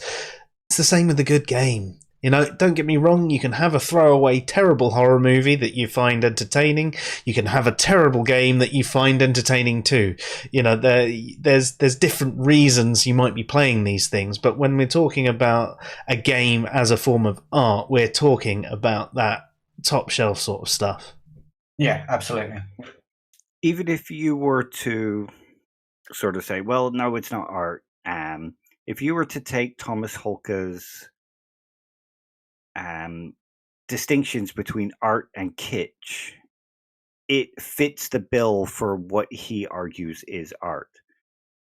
It can cause moral dilemmas. It can raise moral questions. You can appreciate the craft. You can appreciate the brushstrokes, so to speak. And digital art is hard to create. With some games, it's not even so to speak with the brushwork. Oh, no. Yeah, I'm just... But yeah, it does fit the bill of what many would consider art because it hits those various points. Super Mario might not be; it might just be entertainment. But a finely crafted game that gets you involved in the story, draws you in, makes you ask questions, brings about questions about morality, what it's like to be in a certain position, life questions even. These things all count as what most people consider art. So I would consider certain video games to be art. And if we think about these engagements that we've been speaking about, a good video game fits these bills because it can bring in a compensatory kind of experience. It can bring in conversion experiences. It can be cathartic. Icarus raises a good one. The Last of Us, it's a form of art because of the moral dilemmas and the story and everything. Right. Well, I actually started playing it on the old PS3, but I found the controls really, really clunky, and I just couldn't get into it. But I was loving what I was, watching and reading, but I was just having so much trouble with things that would be really basic. I know what I need to do. I just need to run around this bit and sort of do this thing and hit that, and then I'm done. But it was just like, it's taking me 20 minutes to do something that, you know what, if it was either a decent control setup or especially keyboard and mouse, I'd be doing this really, really easily. I wish they would come out with a PC version of Last of Us, because I hear great things from the people that manage to push through the control system. Of course, you do get some people go, the controls weren't bad. And it's like, okay. But they were. You can get used to bad controls. I just couldn't, especially as I tend to play on keyboard and mouse. So for me to switch to playing something on a control, it's a little bit more difficult. But as Icarus mentions, they're making a TV series based on that game, and I think that'd be absolutely fantastic and incredibly engaging. Okay. So the next group are called conversionary explanations. And this is the idea that the emotion is transformed into something more agreeable in the context of the artistic appreciation. The first is Hume's of tragedy, what it means to appreciate a tragedy. So he highlights that the value that is gained from the artistic appreciation and the artistic expression and the lessons we learned, the pleasure of understanding these things is greater than the negative emotion that we get from whatever we are experiencing.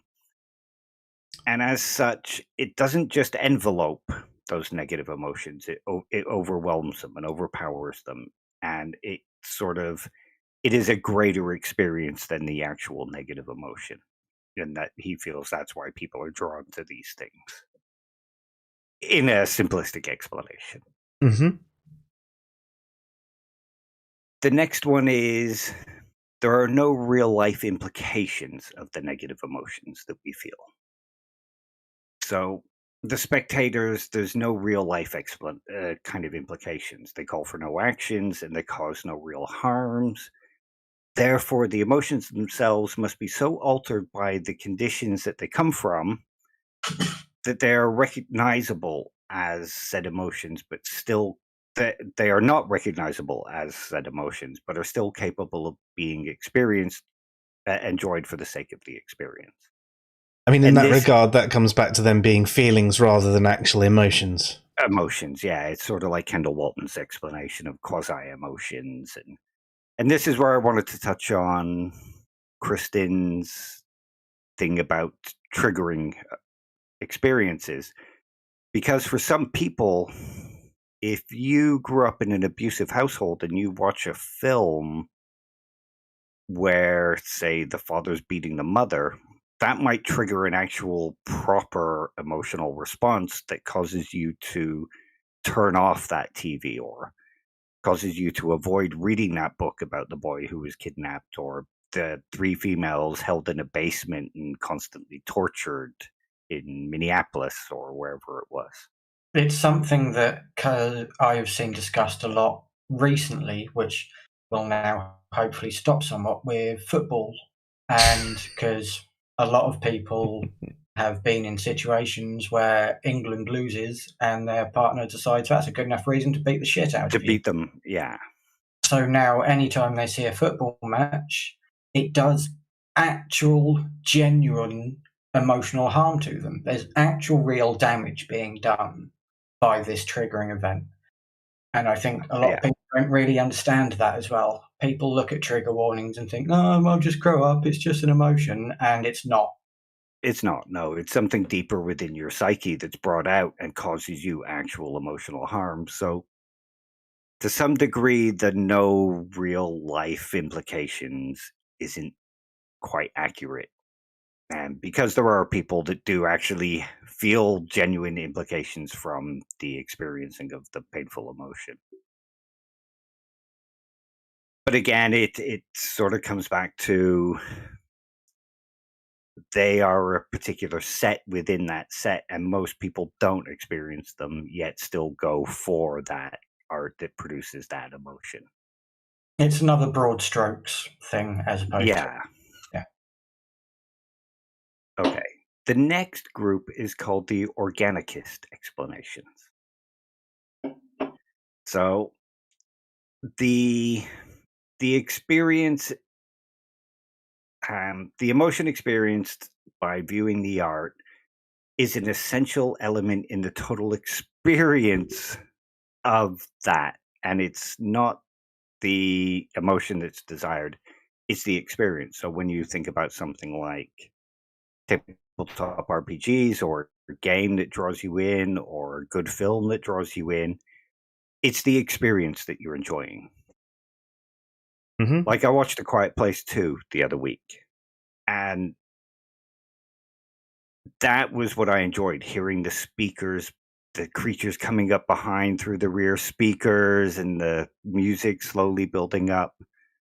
So it's not the emotion that I was going for, it was the experience of being there.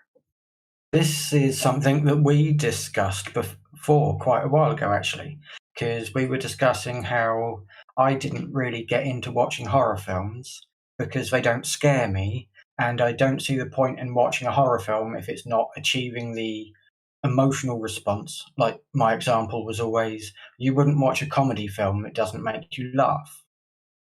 And you brought up one of the previous arguments towards this of you watch it for the craft, not necessarily the emotional response.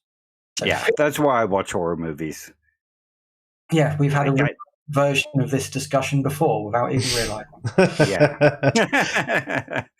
I think that is one of the things, though, with a good horror film. It's like I mentioned earlier. It's not just the fear response, and in fact, I would agree that I tend not to find most horrors scary. Jumpy sometimes, but not necessarily scary. But it's actually the story and the character development and everything that goes into making them, and something that engages me and makes me think and go, "Cool, what if?" That is actually what I enjoy from the experience of them. Yeah. And if you think of back to the old days of, say, the practical effects rather than the CGI, when you see a good practical effect like a head coming off, have you ever seen Damien Omen 2? Nope. There's a bit where a guy gets cut in half in an elevator, in a lift, and it chops him right through the middle. And if you pause that and you go through it frame by frame, you can't see where he becomes the practical effect, and it's all very smoothly done and it looks very realistic. And you can kind of appreciate the amount of craft that's gone into that. It might not scare you, it might not disgust you. And even if it does, you can still appreciate how much work has gone into the creation of that. Mm. It's why it's so depressing with the prequel for The Thing, which was all shot with amazing practical effects, and then they decided to go over the top of it with CGI. Yeah, and it just didn't work either because the physics looked slightly wrong. Whereas with the puppetry and the practical effects, everything, okay, it still looks a bit fake, but it looks more real. I know that sounds a bit of a weird thing to say. I think a good example of this would be for anyone, and this is quite a big gap in when they were made, watching An American Werewolf in London versus watching Underworld.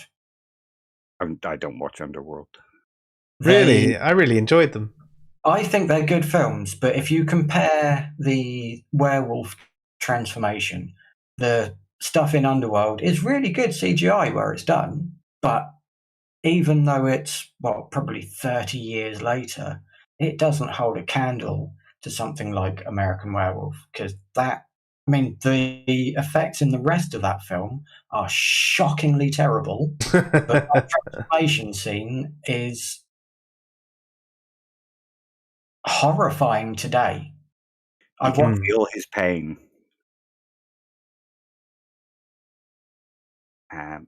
Okay, so that sort of brings us on to the first type of organicist explanation, in that it's the satisfaction that you get from the artwork.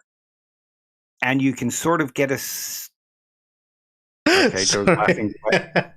Icarus has done it to me again. But what is experience but emotions persevering? What is beef? But a cow persevering. Yeah. So this satisfaction thing, you can appreciate the craft in that it might have brought about this horrible emotion, like the American Werewolf scene just discussed. It brings out this horrific response. You can feel the guy's pain and you can feel his suffering, and the way it looks is horrifying. But you can appreciate that it's brought out that appropriate emotion in you. The work, the craft has done its job. So you might be horrified, but you appreciate how they've done it. Yeah, you're horrified, but you were supposed to be horrified. That was the whole point of it. Yeah, and that sort of brings back to the discussion about whether it's rational to feel those kind of things. If you were to laugh at it, you might not be particularly rational, because you're not supposed to laugh at it. It's not a comedy. But it's brought about an appropriate emotion, and that's the emotion that they were driving for. So, like you say, you can appreciate it. The next one is narrative structure. And again, this is kind of similar and it also kind of relates to video games, as we were saying. The value of working through the emotions connected to a work of art via immersion in its structure is an essential element in the experience, and we value that experience as a whole. And the negative emotion that comes with it is just part of that experience that we appreciate and value.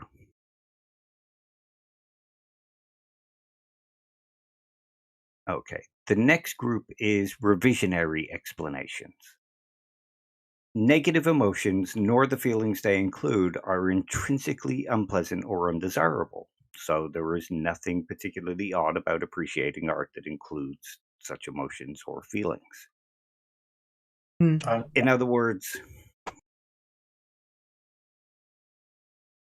it's it's not intrinsically unpleasant to feel those negative emotions, and they are not in and of themselves disagreeable.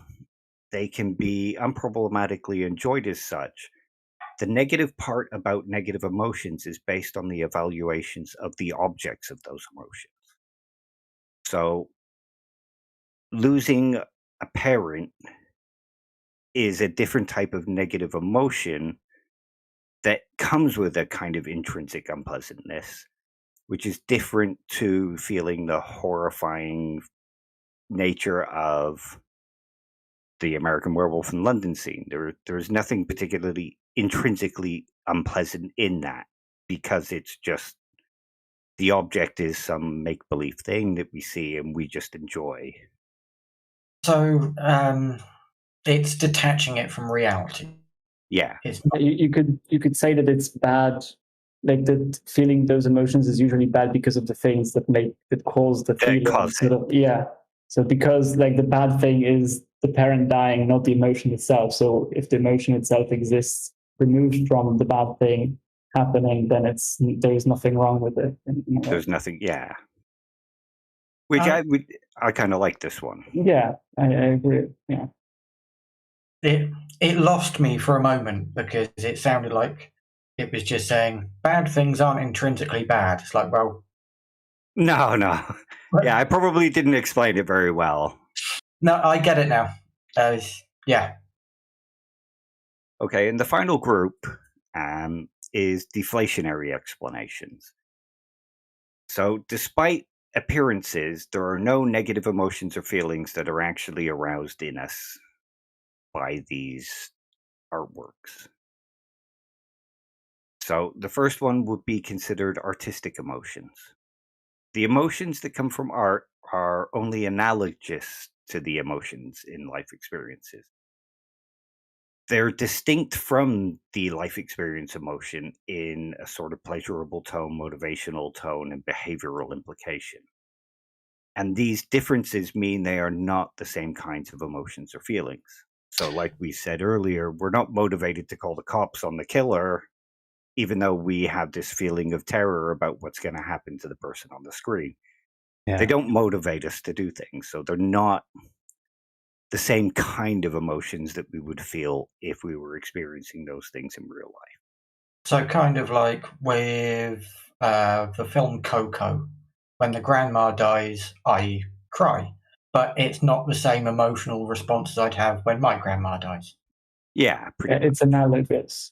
Yeah. I think a lot of people criticizing video games go for this sort of conflation as well when they say, of killing someone in a video game is making you that it's the exact same thing as if you were killing someone in real life or something like that, which seems to me like pretty obviously false, given that you do one and are doing the other one. So like there must be a difference, right? Yeah. If video games influenced real life, I would have spent my teenage years walking around dark rooms listening to electronic music, eating pills. Hang on. Wait a minute, you just described my teenage years. Yeah. Oh, shit, mine. Oh my god. No, oddly, I mean, out of all of the games that we've all played, that's been the major influence for all of us. Well, it's like the other one. If video games really did influence you, I would be running around eating mushrooms that are magic and make you grow big. Yeah. And if you could put some other ones in there, though, if video games really influenced life, I'd have my own theme park and I'd be a multimillionaire. Yeah, I mean, you can come and meet my Pikachu next time you come around here. Is that a proposition? The sense of satisfaction that you get from killing somebody in an online shooter it's a sense of satisfaction, but it's a different kind of emotion than that you would get when you kill somebody in real life. Well, I mean, I wouldn't know. Do we have homework now? We have to actually go and experience you have this. to go out and kill somebody. Over the weekend, exactly. at least 10. Everyone. Yeah, we have to make it statistically significant. Yeah, exactly. Yeah. Okay, maybe something more relatable, that something must have happened to at least a couple of us in our life. The difference between getting into a fight in the real world and playing Street Fighter. Yeah, it seems obviously, at least at some level, distinct, right? Like that was my point, and Yes. I think it connects to this. No, I agree. I was just being silly, but I was just saying, if there's something that we can relate it to, we can imagine, that the killing one would definitely be equally different, if not more different, than actually doing that act. So, in other words, please don't go out and kill anyone just to see if it feels the same as what it's like in a game. Yeah. I don't think Street Fighter is a good example, because if I could shoot fireballs out of my hands, I'd probably get into a lot more fights. Yeah. That was fair. Yeah. Streets of Rage. Virtua Fighter. Oh, God. blimey. That's an old one. Okay, so the next one is denial of ordinary emotions. So this is sort of similar in that the responses that we get are nothing like the ordinary emotions that we get. The emotional response is exhausted by properly appreciated reactions, like being moved by a work's beauty and its expression. So the emotional content that we feel is a different kind of emotional content and is subsumed by our appreciation of the medium. Yep. As you say, it's similar. I don't think we really need to go into that one again. And the final one, you'll all be glad to know, because I'm kind of boring. The make-believe example. Spectators are only performing in... When we engage with the work, we're sort of engaging in a social contract of make-believe. So we allow ourselves to feel these quasi-emotions as part of the experience of engaging with the art. And the assumption is that these make-believe states of emotion are not inherently displeasing, and therefore there is no real problem with people tolerating or pursuing these experiences. So does that essentially make viewing art in a gallery the same as being in a pantomime? Not necessarily. I think this one more relates to, like you say, a pantomime, but also watching a play or watching a good film or hearing a good radio play. You're allowing yourself to be not entirely fooled by these things, but you're engaging with the work in such a way that you put yourself in the position of the characters in whatever it is that's going on, and you allow yourself to experience those experiences. Yeah, I'd almost put it like how we were speaking about. Well, I've been researching truth a bit recently, and there's the deflationary theories of truth as well, and one of them is the performative theory, and what that's talking about is the fact that we're not actually talking about truth when we're speaking of truth. We're talking about our attitudes towards something. Oh yes, I accept this as true, and we're not actually talking about the true thing. And in the same way, this performative theory that you sort of mentioned at the end, it's like, well, I'm not actually feeling these emotions. I'm just having these feelings and allowing myself to somewhat suspend my disbelief to fully engage with it.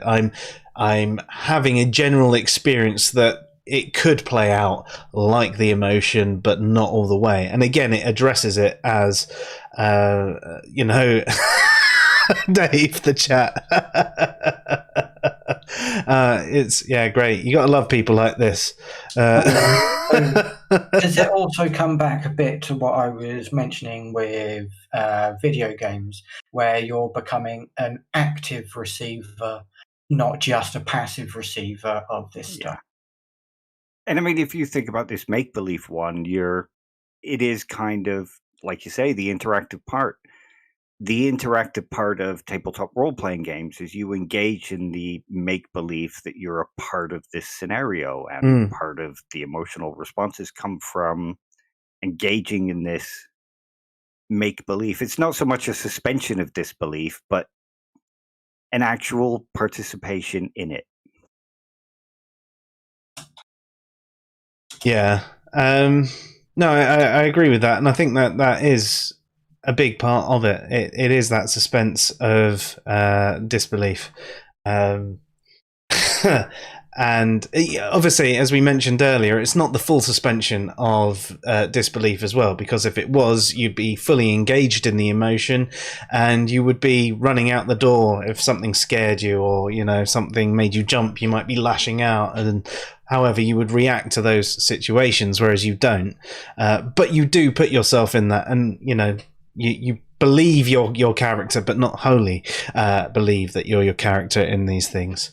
I genuinely like to see how people would react if you went to the cinema to watch a film and phoned the police. Yes. Yeah.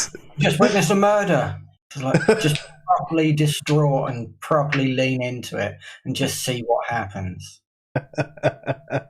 Yeah, it'd be awesome.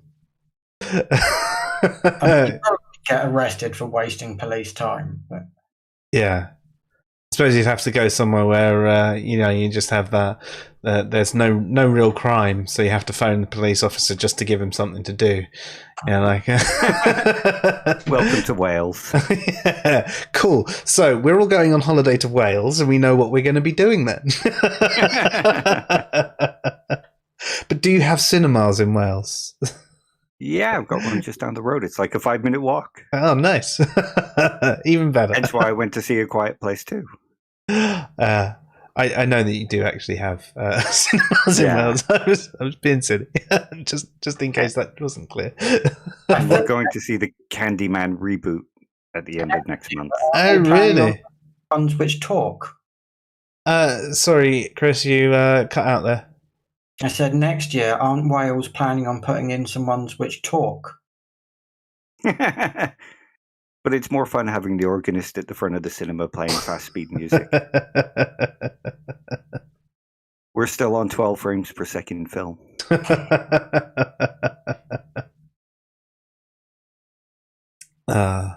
Brilliant. The chat's gone a bit crazy, hasn't it? I'm loving it, honestly. I just find it find it so amusing. I mean, for the people that are listening back on the podcast version, just to fill you in, as does happen sometimes, some person who I imagine is a troll. I hope that they're not really this person. I think they're trolling rather than being genuinely like this. Has come in, and their handle is "Why Non-Believers Are Idiots," and they're talking about how science is fake and stuff like that. And considering we may be atheists, but we're having a philosophy stream, as most of our streams tend to be. And we tend not to discuss religion all that much, and it's just quite funny that some people actually waste their time coming and doing this, whether they're being serious or whether they're trolling. I just don't know how anyone is actually so sad and lonely that they feel that this is a productive way to spend their time. It's incredibly ridiculous. I'm having a great time, honestly, reading that. So, I'm enjoying it. If for them, and in fact, I find it amusing. Yeah, that they're claiming that science is fake, and they're not trolling as well. So it's actually someone who thinks that. Yeah. Interesting. This isn't as unusual as. Do you remember that time when we were recording a podcast? And someone randomly joined the Discord call. Yeah. No, it was it wasn't Discord, was it? We used to record our podcasts on TeamSpeak. Yeah. Yes. And there was an issue where my TeamSpeak server, didn't work, and I reformatted and set up the server again, but I forgot to put a password on. And this lady came in high as a kite and started just in the middle of a philosophy of politics or political philosophy stream. Started just, I want to talk about this, man. Then Sorry? Martin started swearing at her in German. Yes.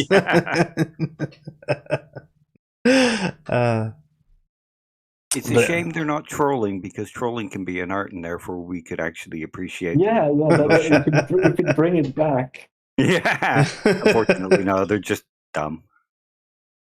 Yeah, it seems that way, unfortunately. But there you go. Icarus, though, what is tech but science persevering? No, you shouldn't stop with them at all. You should always do those. I think it's a fun challenge to make me just piss myself laughing in the middle of someone else speaking, or in fact, whilst I'm speaking, I completely lose my train of thought, and I've got no clue what's been said for the last 10 minutes when it happens whilst I'm talking. But yeah. So getting back on onto things, where were we? Who are we? Feelings, right? No, we just finished the last deflationary theory. Was there anything else we had to do after that? Nope, that's all of them gone through. Ah, But cool. as you can see, a lot of your responses were very similar to the kind of standard responses. And even some very different ones that were excellent points as well. So we done a philosophy. Yeah. Even I I think come that up with a good point. Yes. Did you made us think about things in a way that we weren't on the path on? In fact, if you hadn't said a couple of bits, I don't think they'd have even been brought up tonight. Yeah, I agree. I may be an idiot, but I'm a useful one.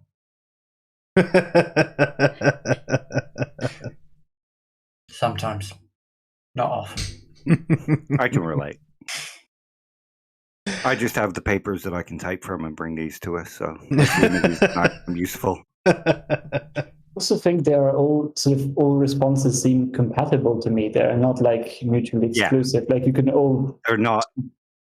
Yeah, you could all group them together, and I think they would provide like some great responses, or like in An overall thing. as- I don't think they contradict yeah. each other. No, they do not. No. At least it doesn't seem to me that they do. I think that's the That's same why- with a lot of philosophy, though. Like when you're looking into things like truth and knowledge and things like that, it's all talking about all the different aspects of a thing, rather than this one thing is the thing in its entirety. And I feel like all of those responses that you brought up sort of just describe this entire aspect. And yeah, do you know what? A couple of them might explain this one in its entirety, but then you've got this situation where they don't apply to, and but they all work as an overall picture of why people might seek things that discuss them. Yeah, true. Yeah. But there are things in philosophy as well that, like, for example, theories of mind, right? Like they seem to be mutually exclusive. If you take sort of the hard problem of consciousness, then you sort of have these different positions. Yeah. Or argue against each other. With morality as well, where Yeah. you can't have deontology and consequentialism both being completely correct. Yeah, That's true. Again, it's contextual, as a lot of it is, but certain things do seem to be describing, little parts of a bigger picture, whereas other things, yes, as you mentioned, they are incompatible with each other in that regard. I think it's part of why a lot of people feel quite intimidated by philosophy. People like to have a yes, this answer, not a yes, but. But, Yeah. And that's one of the things when I did my undergrad and my master's, and I started learning more and more aesthetics, I started getting more of an appreciation for it for these very reasons, that there's no real kind of exclusionary answer to any of these things, and they're all really interesting to explore. And it also gave me a greater appreciation for art in and of itself. Yeah.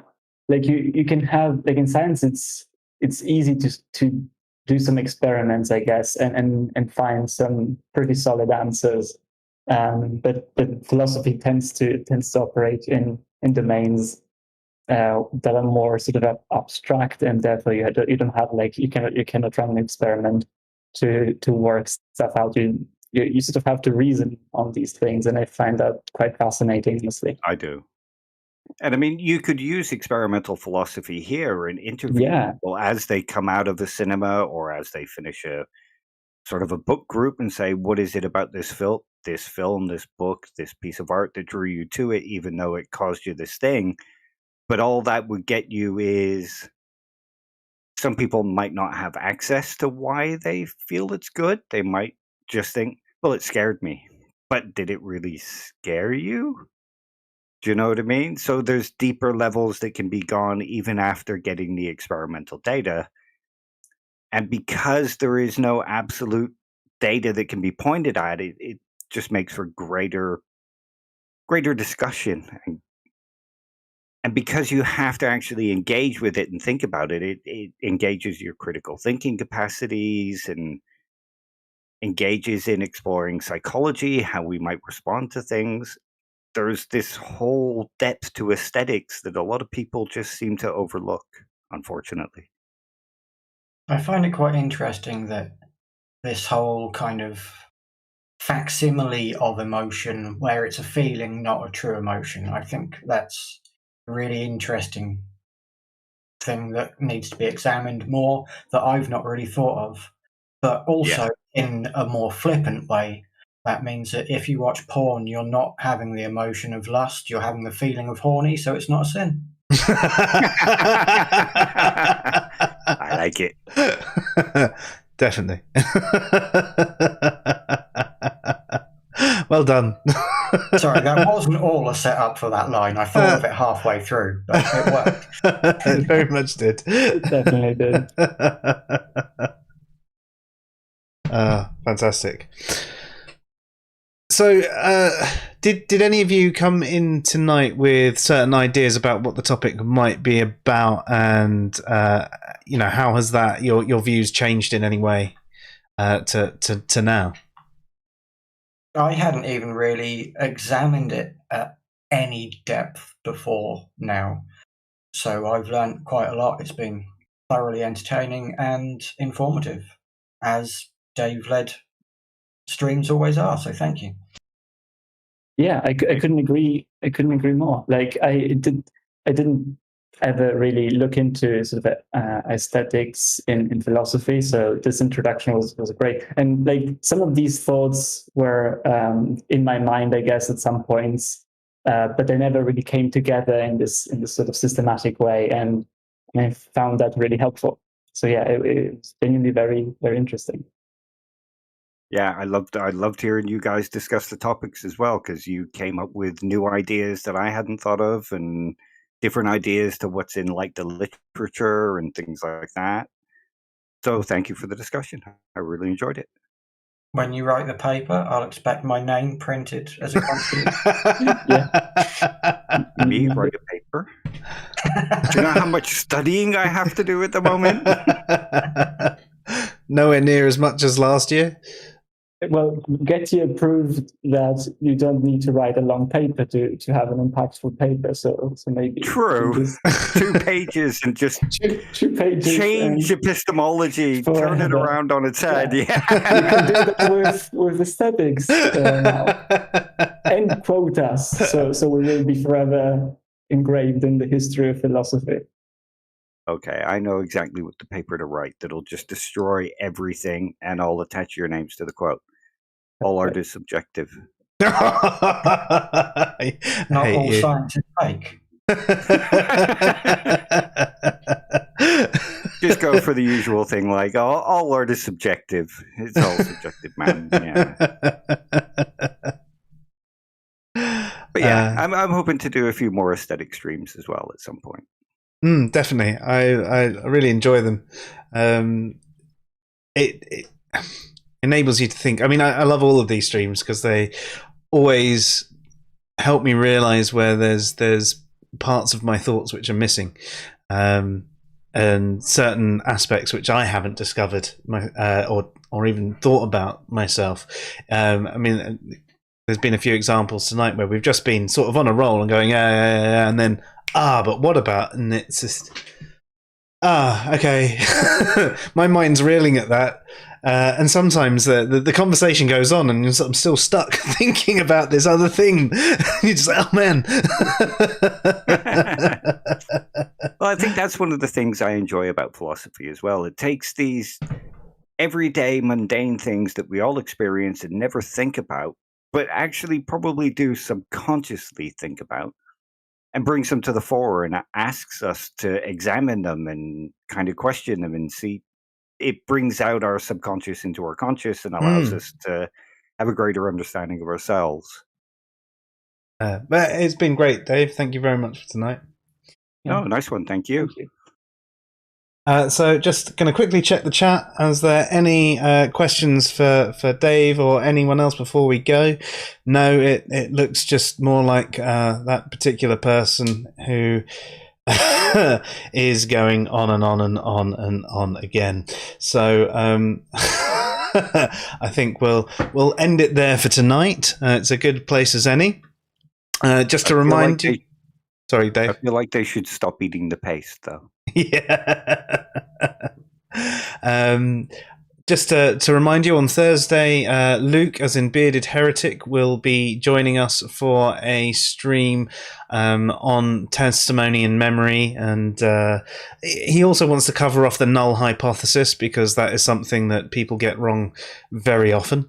And he's annoyed. Yes, and I don't think the conversation that happened in our group helped that in any way, shape, or form either. And then next Tuesday, we're planning on covering off the rationality thesis. Is that going to be next Tuesday, Dave? Next Tuesday, yeah. And over the weekend, I'm going to make some slides and actually try and do an actual presentation for it. Awesome. So, I mean, we've got, for once, a plan rather than putting it up on the day. You know what's happening Thursday and next Tuesday. We're good at this. Yeah. I think might try and jump in on Thursday. Sorry? I might try and jump in on Thursday. Oh, do. Nice one. Be an interesting one as well. Too, hopefully. Yeah, I will be there, provided everything runs smoothly, yes. Awesome. Oh, then we might need to get there a little bit early so I can set up 5 boxes rather than 4, unless I just put it in the big screen and we're just all there in the middle of it. Depends what your guys' preferences are. We'll have a five-a-side team. Yeah, playing against who though? The guy in the chat. Yeah, I'm sure there's enough personalities there to go around. That's what I was thinking. Awesome. Well, thank you very much, Kristen and Phil, joining Dave and myself tonight. It's been great to have you here, and hopefully, yes, you're both free Thursday to come back. Be good to have a large group on stream again. And thank you to everybody in the chat apart from you. You know who you are.